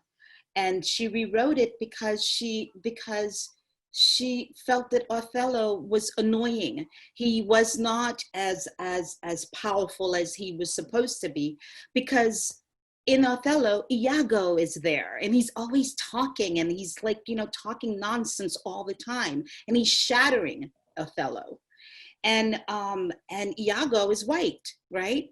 And so she rewrites Shakespeare and she takes away Iago. And so she decenters, you know, the white gaze. And actually she just gets rid of it. And she makes Desdemona, who's white, but an entire character. Because in the original play, she's just kind of like, you know, this weak woman, and so on and so forth. But she chose Othello because he's a storyteller and he told her stories. And so she gives life in this new rendering of Shakespeare. She gives life to Othello's backstory, which he doesn't have in Shakespeare. And so it just sort of like, you know, like, and rethinking about that and thinking about what my work as a filmmaker. I love being a filmmaker. I love being a Black filmmaker. I love being a woman filmmaker. And when I combine the three, I find that it brings me strength and it brings me a sense of who I am, but it is not, I don't see it as something that hinders me. Right, and I know the reality. It's of course it's you know, we're at the bottom of the totem pole in terms of like getting funding for our work. No one's cutting us a check to, like, you know, tell our stories and make our work. But at the same time, I find the strength in allyship, which for me is not something that is new. And when I say, you know, like I'm talking about these days of renewing the allyship. I mean, I come from a place of revolution. We had indigenous people in our revolution. Haiti was a land that was inhabited by indigenous people before. Excuse me? It's an indigenous word, just like Jamaica. Sorry to interrupt, but all exactly. And so, and actually, and we are the first nation to actually keep the name of the country in the indigenous language. It's not a Creole word. Haiti is a Taino word, which means land of mountains. And so that was our way of paying homage to the people who lived on the land before us. So we did not erase those people. They fought with us. They were destroyed by whiteness and colonization and disease and so on. but you know, some of them remained and they fought with us in the revolution, and we did not erase them. We kept their memory and their stories alive. And so we totally decentralized whiteness when we told our story, of revolution. And so that is kind of where I am today in really digging and researching what a world without the white gaze looks like. Because a lot of the times we're on defense trying to prove ourselves. And that's when, you know, I go back to the quote of Toni Morrison again about, like, you know, being a distraction and a corruption. Racism is a distraction because it keeps us from doing our work. Because with constantly, they say something about us and we're proving we're not that. They say that about, we're proving we're not that. And so, and it's tiring because we spend our life, like, you know, being on defense. And so what this moment, what this time has done for me personally is to put me on offense, and offense to say that I am here, I am present, and I am telling stories from my vantage point, from where I exist within a whole new spectrum that does not involve you at all. And so I find I am not as pessimistic of these times, and I hear Janaína and I hear you, and I think you're not pessimistic, I think you're careful. And you don't want to, like, you know, give into the joy to not be disappointed. But that carefulness is wise as well. But I think I remain optimistic as long as that I can be in spaces like these to actually, that actually nourish me.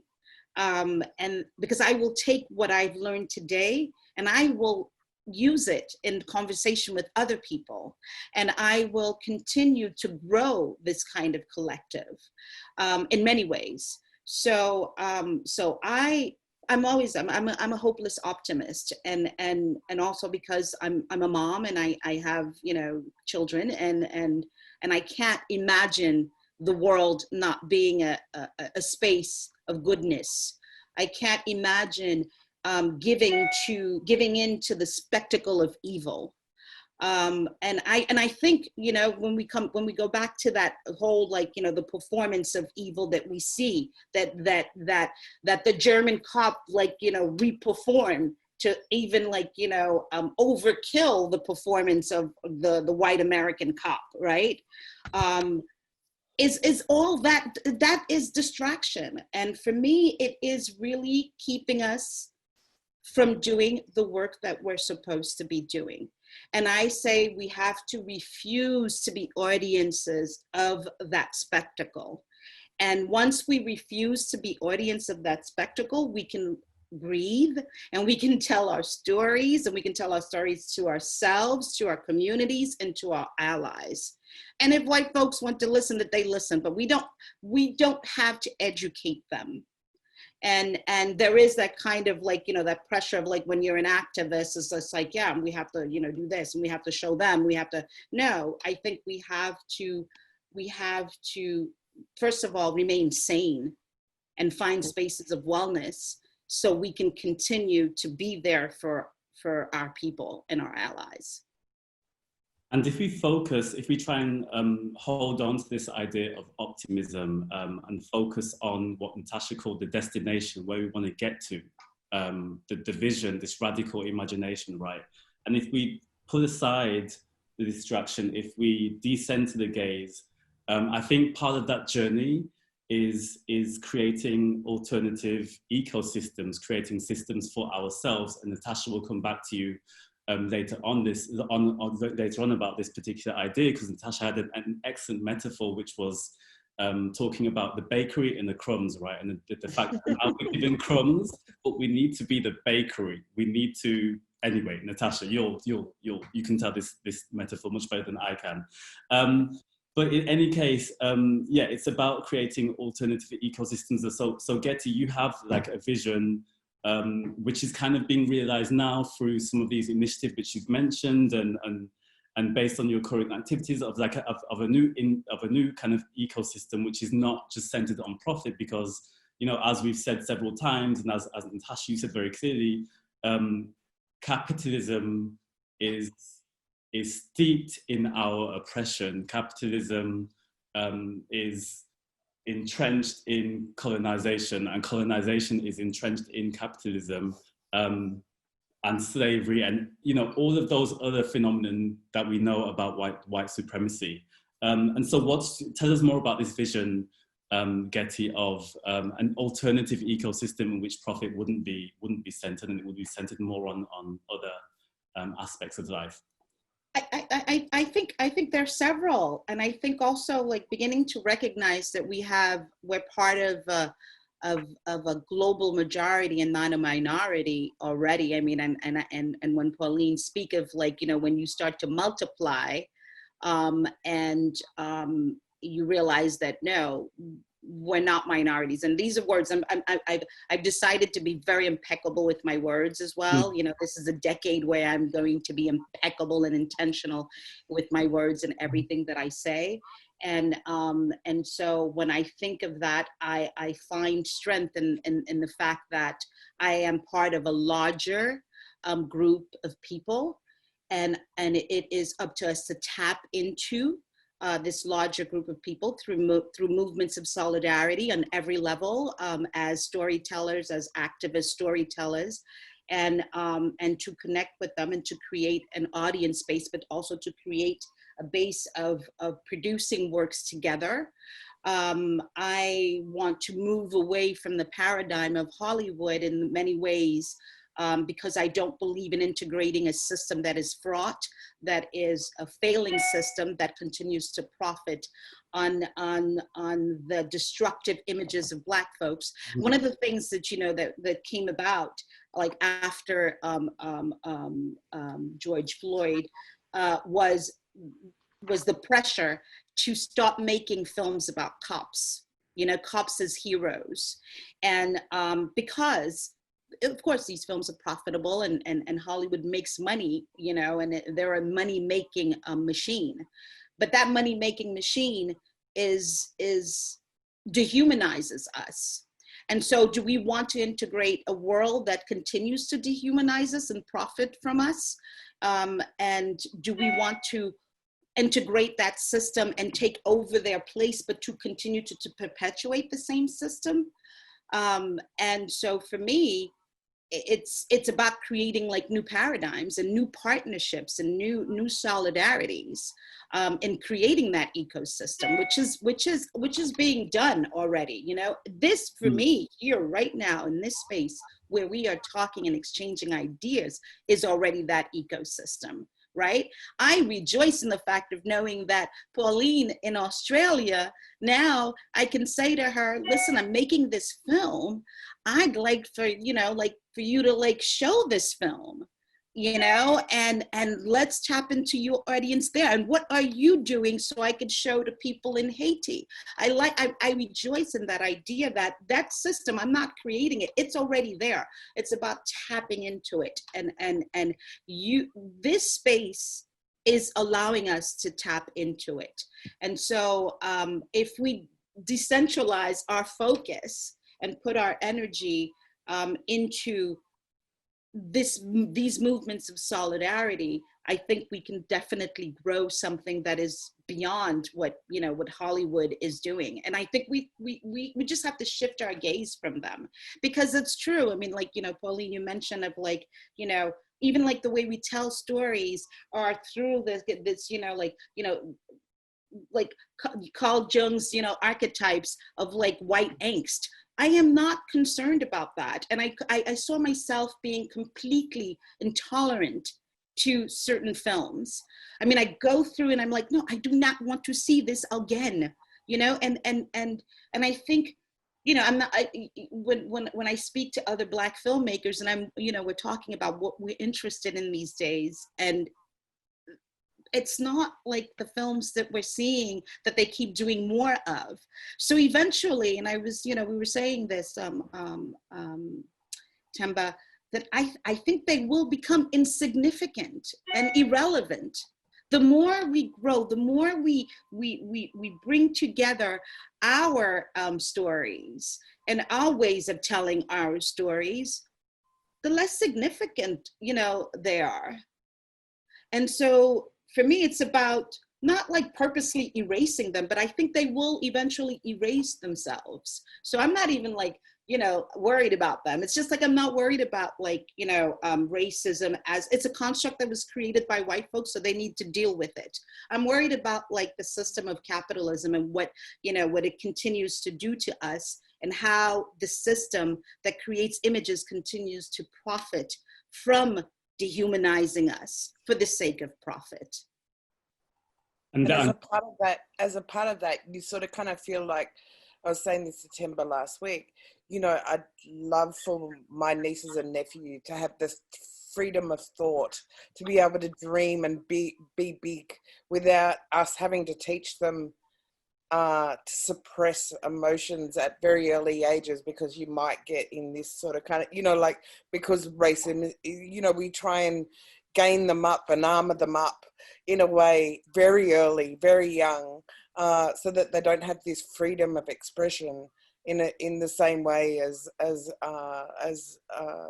you know, little non-Indigenous and non-Black people do, you know. And I'd love to see that day, you know, where our films show them the truth of, you know, that freedom, that they are allowed to be who they want to be. They're allowed to dream to be bigger than what they are.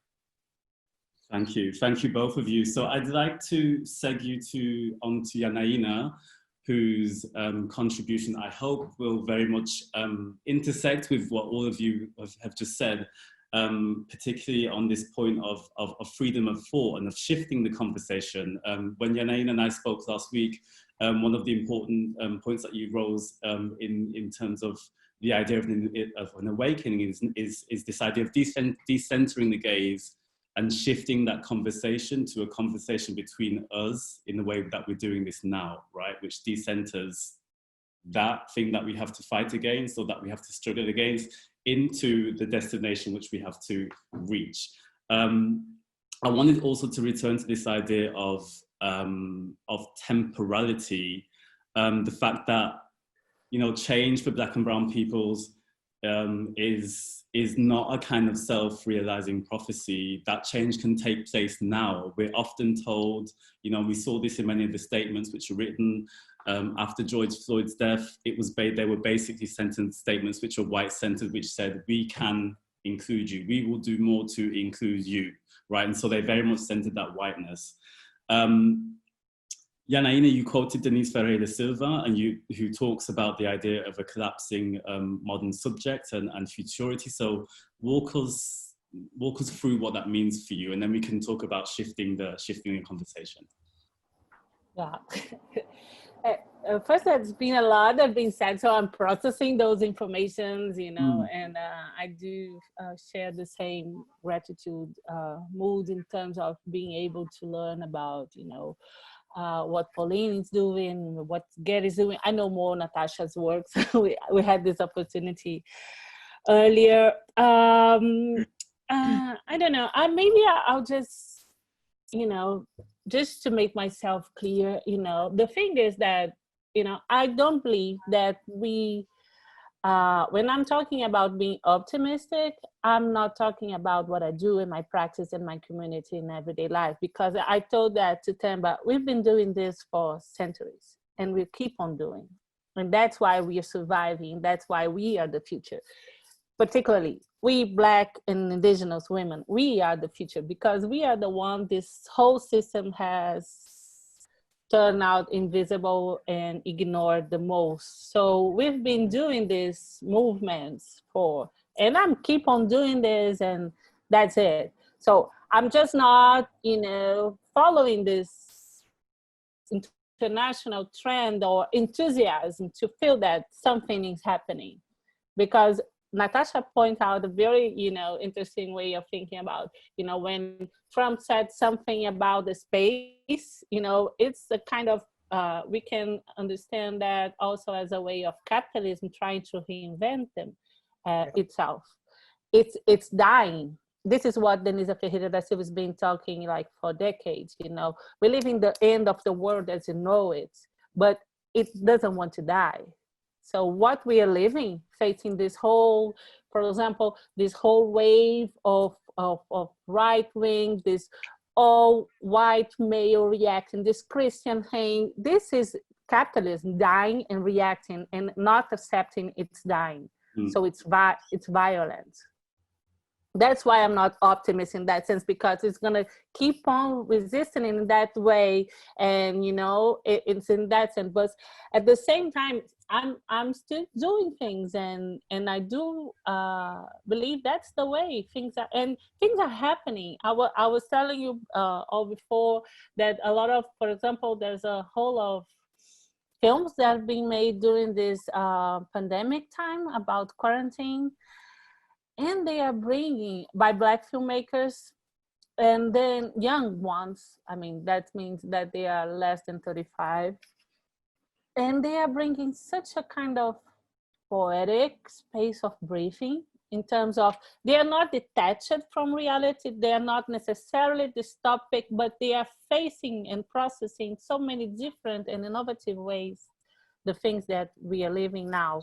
But before that, we had a lot of, a call of experience in that same sense. So that's what makes me believe that we keep on doing this. But like kind of, you know, live pessimism in terms of, you know, that I'm aware of the whole context and I don't think it's going to be easy at all, but that's what at the same time is freeing imagination, because I do believe that also imagination is reality.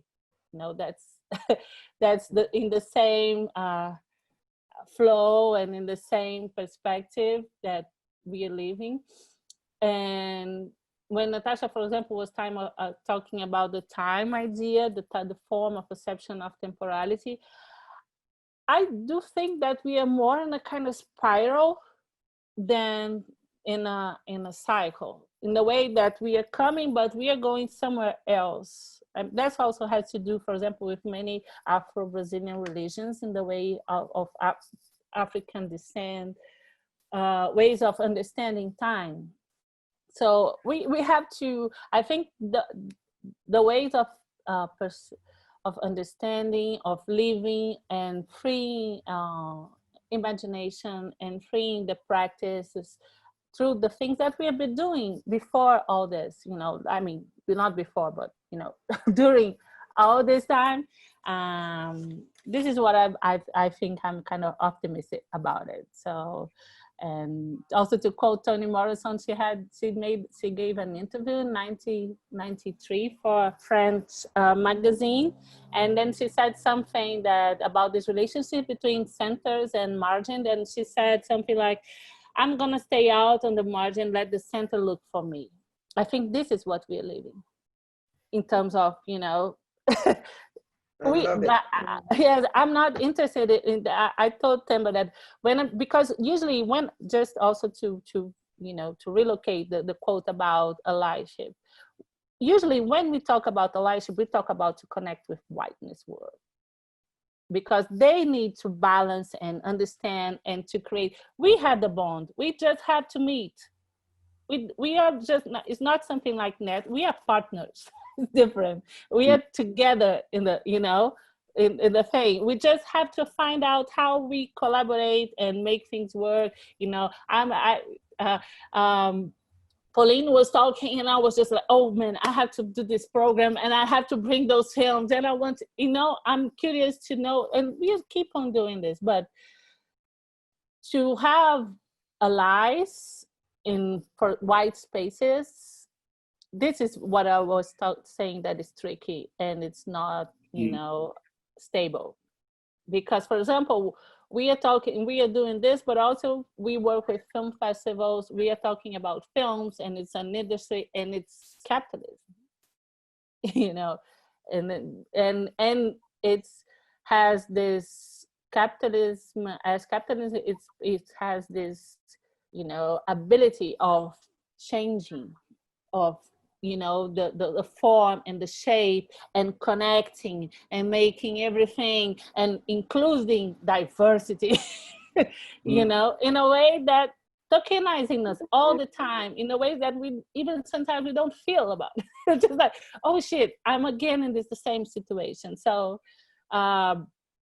so for me, what the challenge is, you know, to at the same time, we cannot do this kind of alliance because, as we said, we need money to do things. We need made ways to films or to be produced or circulate and exist, and the audience to connect. We are kind of freeing ourselves for this, you know, so crude system because, you know, or even this online pandemic stuff is creating opportunities that we didn't think before, to watch films, to be in contact. And but anyway, at the same time, you know, I think we are just keep on doing the things that we've been doing for, you know, centuries, you know, in a new form. That's why I'm not pessimist in that way. It's just a different way of framing it. It's not just, maybe careful is a way, you know, because to frame it in a sense that, you know, okay, so I've seen this and what's next? And as Natasha said, okay, I'm not interested to talk to whiteness. I don't, you know, explain anything at all.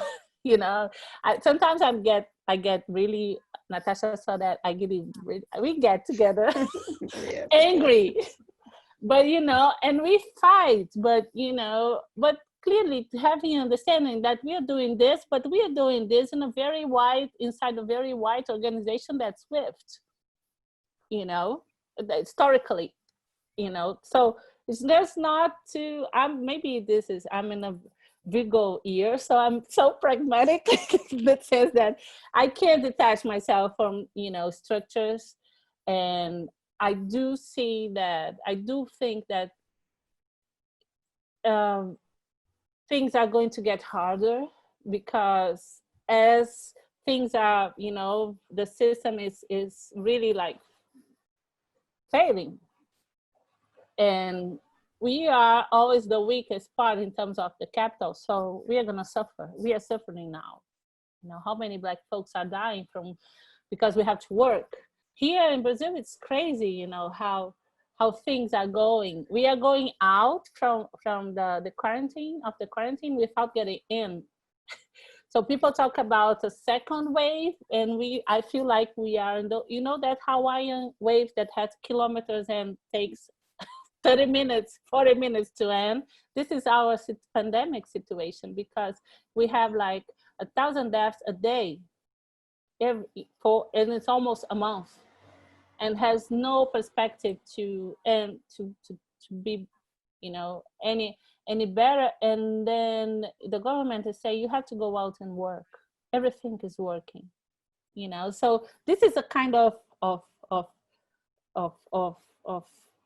situation that is so hard to find balance to you know, that other sense of optimism. But at the same time, it's dying. So we have only to be able to survive.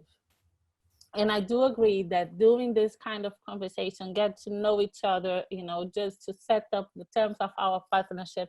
If I'm going to screen your films, and when, you know, we can fly again, then maybe bring you here, and Natasha come back to Rio, and then, you know, makes the work. That's the thing.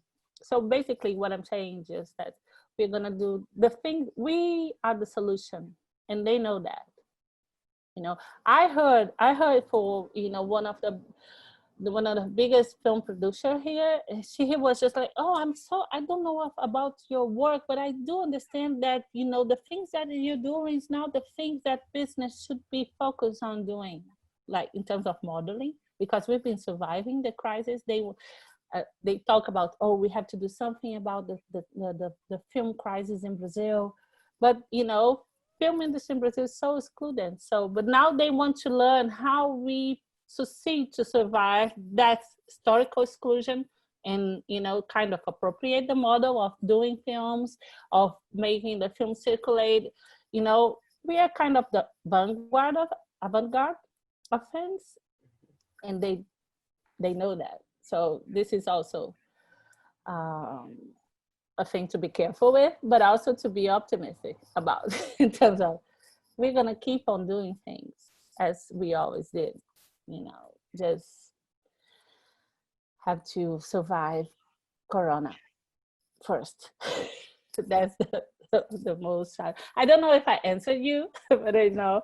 Answered the question very well. And to kind of err on the side of caution, I think you're very right to highlight the danger of capitalism, the danger of capitalism absorbing the momentum for change. I think that's something that all of us have spoken about today, the way in which it can really absorb and just keep maintaining the status quo. You also talked about the emergence of a new generation who have new images and a new grammar, and who are very much breathing filmically. And then when we talked last week, you mentioned Arthur Jaffa at the Locarno Film Festival, who you quoted as having said that Black film can be for the 21st century what Black music was for the 20th century. How can we reach that point? What can be our journey to getting to that point? And even beyond that point of like being for the world, like being for ourselves, like having a future in which we're centered ourselves, not just being the best for the world, right? We're centered for ourselves. How can we reach that kind of destination of radical imagination? You know, thinking about, you know, what happened in Brazil last like 3 decades, when Black films, 4 decades, when Black films were practically inexistent, to now that we have this whole generation of filmmakers like affirming, doing films, and, you know, changing somehow the film industry profile in a sense, not in the money sense, but in terms of the creativity sense of it. And I remember mentioning you to that, that's not, you know, something that it was like, you know, given to us. It was conquered. It has to do with the whole historical fight of the Black movements for education. So, and, you know, global Black, 16 years before the coup of global policies of education and access. So there, maybe, even though now everything is kind of ruined in terms of politicals, in policies and public policies, and at the same time, there's something that you can take back. So there's a generation that's now doing films, and they are gonna keep doing films. And I do believe that, you know, they are gonna pave way for other generations to keep doing things like, you know, I think this is more in that sense that I understand Jaffa's quote, in the sense that once Black folks, they are, because now we are arriving in films, I mean, in a very bold and world way, I think.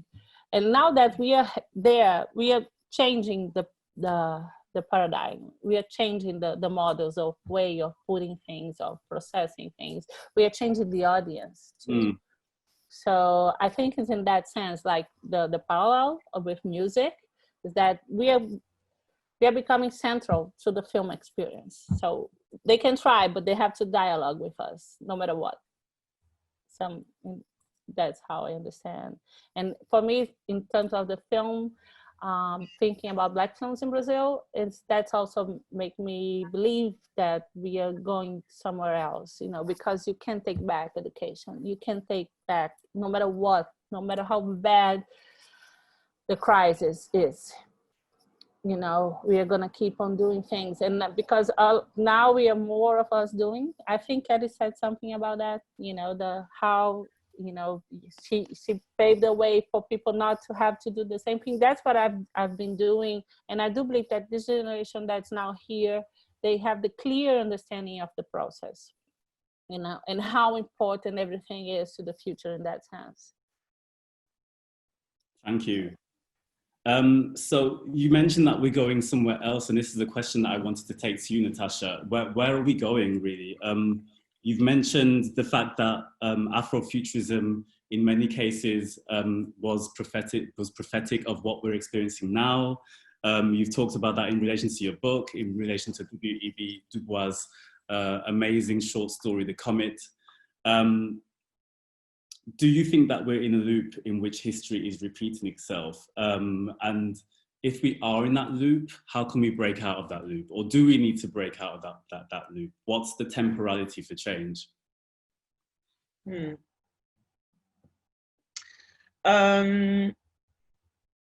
Yes, we are in a loop. But I think we can see this loop also in two different ways. We can look at it as something negative in the sense of being in a loop and being stuck in a loop.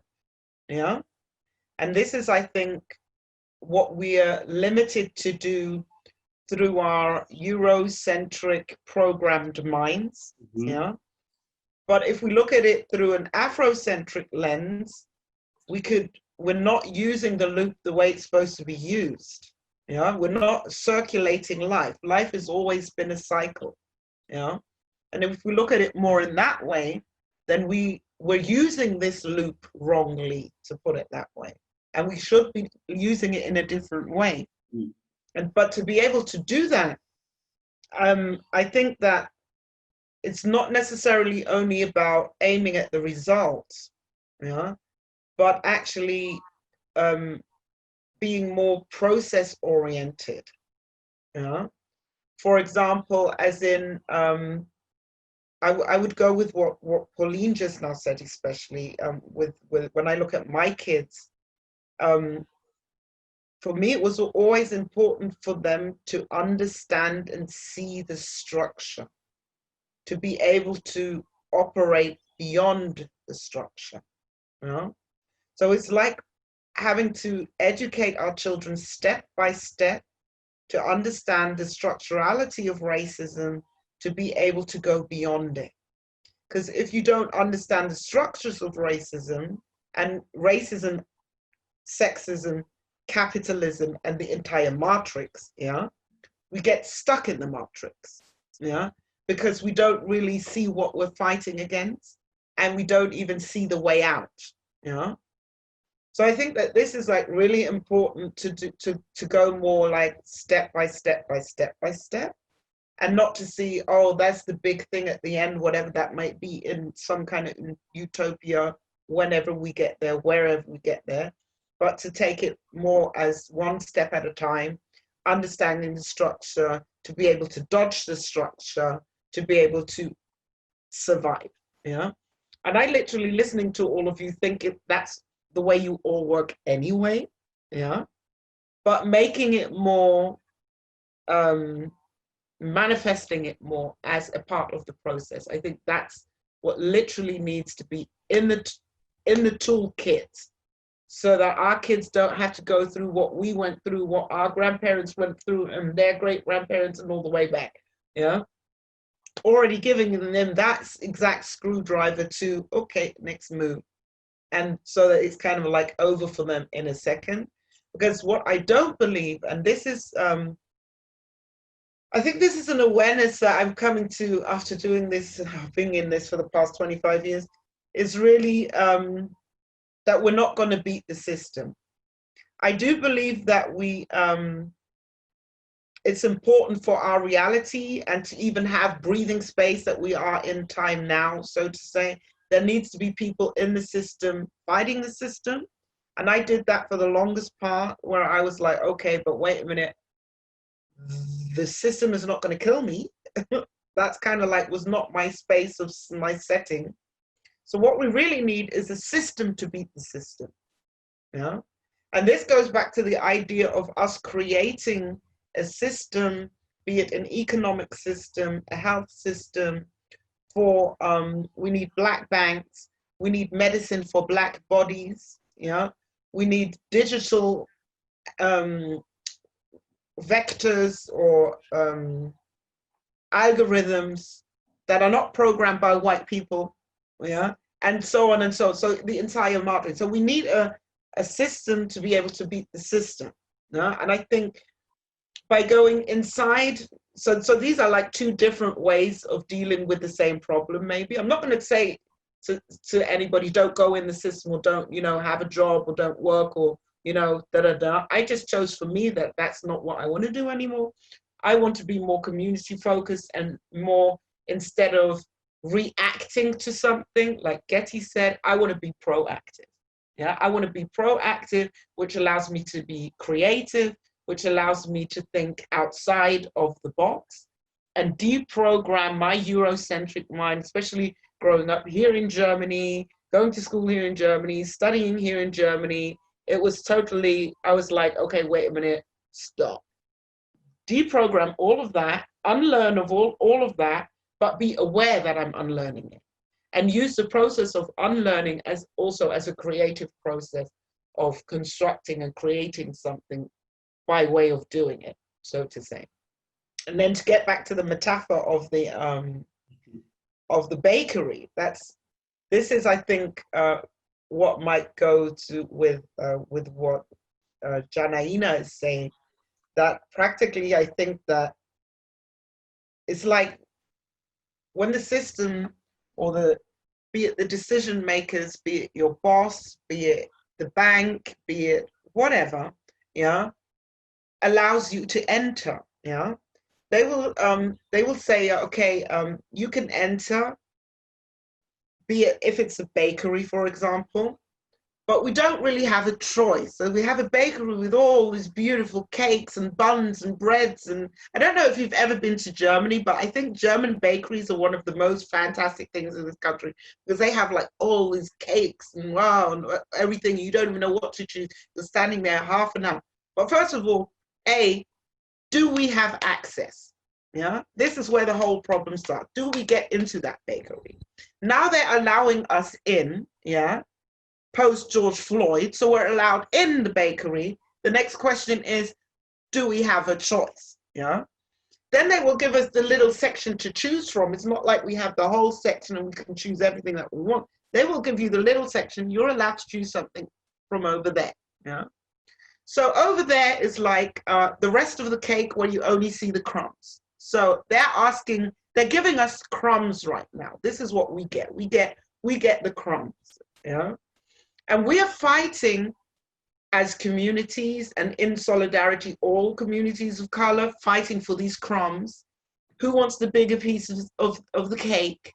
Who wants 2 pieces of the cake? Who wants the cherry on the top of the cake? And so on. Instead of saying to ourselves, wait a minute, we can build our own bakery and bake our own bread. And in the bread, we use our own ingredients, actually, to bake the bread.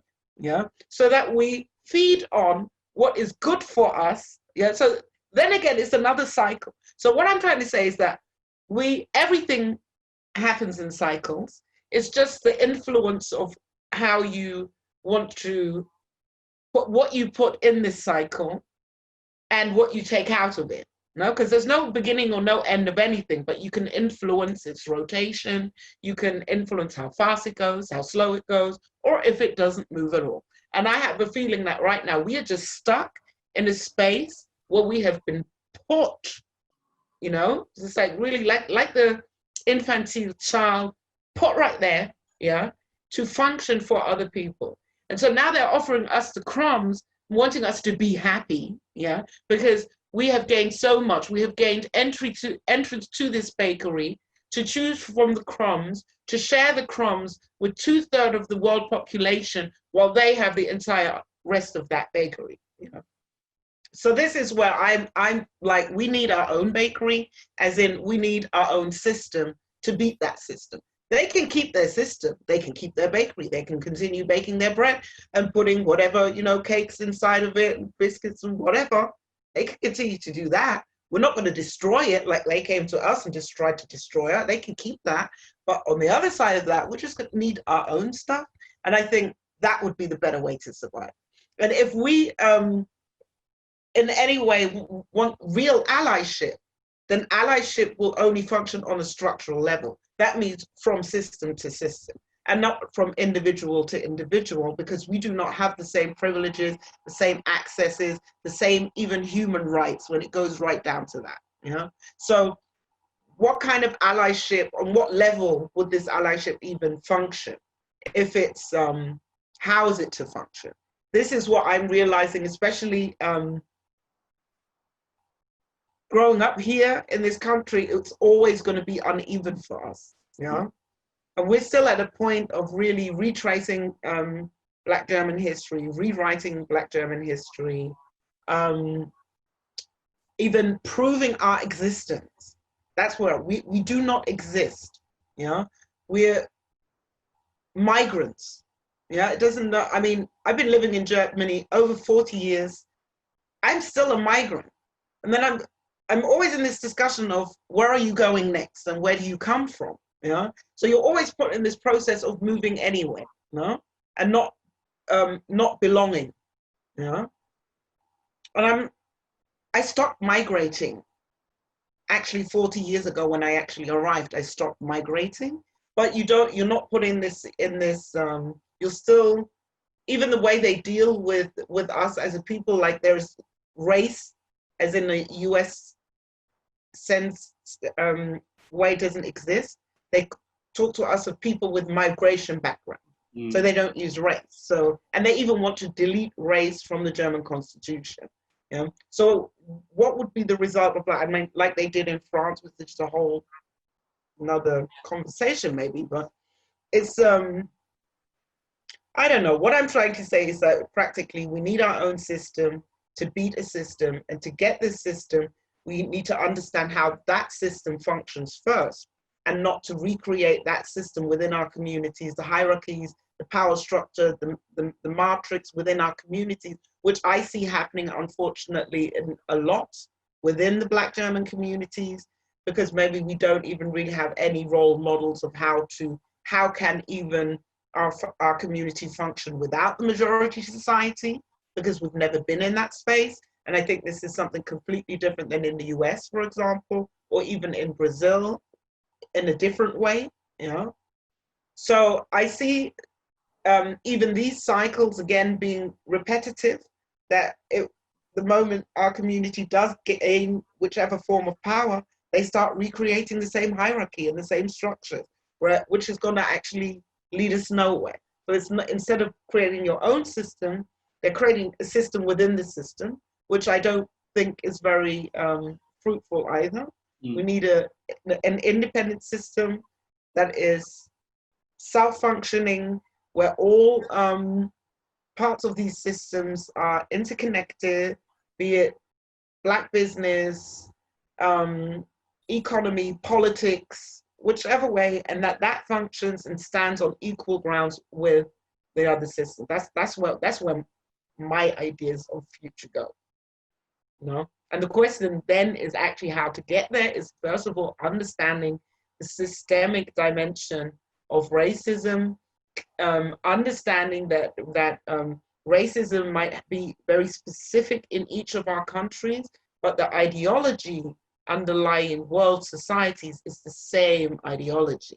Yeah, it's just how it was infused in societies that made these societies different, or gave one more power, the other less, etc. But at the end of the day, we're all fighting the same beast. And here in Europe, like I think it was Paul Gilroy who said that in the UK, they might be in the belly of the beast, but here in Germany, we are actually in the mind of the beast. And I think that is, with all German philosophy, with the Hegels and the Kants who invented all of this in the first place, it's like, it's actually very mind-blowing in a negative sense to realize what you're up against. It's really cognitive power that we also need to survive, you know? I don't know if I'm even answering your question, because I went somewhere else, I think. It's a perfect destination for the end of this discussion, and a perfect point to touch upon, in that, you know, we who are in Europe are very much in the cradle of racialization, and I think part of the way in which this, which the global uprisings, which the Black Lives Matter movement have been cast in Europe has been that, to say that they're importations from elsewhere, and that those concepts don't really apply to us in Europe, where they do apply, because that, you know, the people who you mentioned, plus so many others, Zinio, Gobineau, Colbert with the Black Code, all of these people were architects of racialization and also white supremacy. But as you say, we're very much in mind, we're in the underbelly of that white supremacy and that white mindset here. But thank you very much for walking us through your dulcet tones of the bakery. I just love that metaphor. And you know, the most important thing that I learned from you was that it's not important to have an exact idea of the bakery, right? It doesn't have to be perfect, but what's important is the journey that we have to set in motion in order to get to that bakery, the process which you mentioned earlier on. So thank you for outlining the bakery, and I think it's a beautiful note to finish on. The fact that we should all create our bakeries and not settle for crumbs, and create very much our own systems in which we can flourish. So thank you all of you for sharing your thoughts, your emotions, your visions, your optimism, your pessimism, all of it, your hearts, your soul. Thank you so much for this conversation. And please do all of us stay in touch. You know, the importance of what we're doing here is this question of connectivity, right? We have to connect across identities. We have to connect across Afro diasporas, Afro people connecting with indigenous people. It's, as I said, it's already happening it's happening in the US, it's happening across the world, it's happening in South America, where many of these indigenous festivals that I'm working with are very much working to create spaces for Afro-descended people from that in America. And I think we can very much take that as an example to build this bakery together. So thank you very much. Thank you to our listeners for tuning into this conversation, and please do continue to be tuned into Carla 2020 for more conversations like this. Thank you everyone, and take care.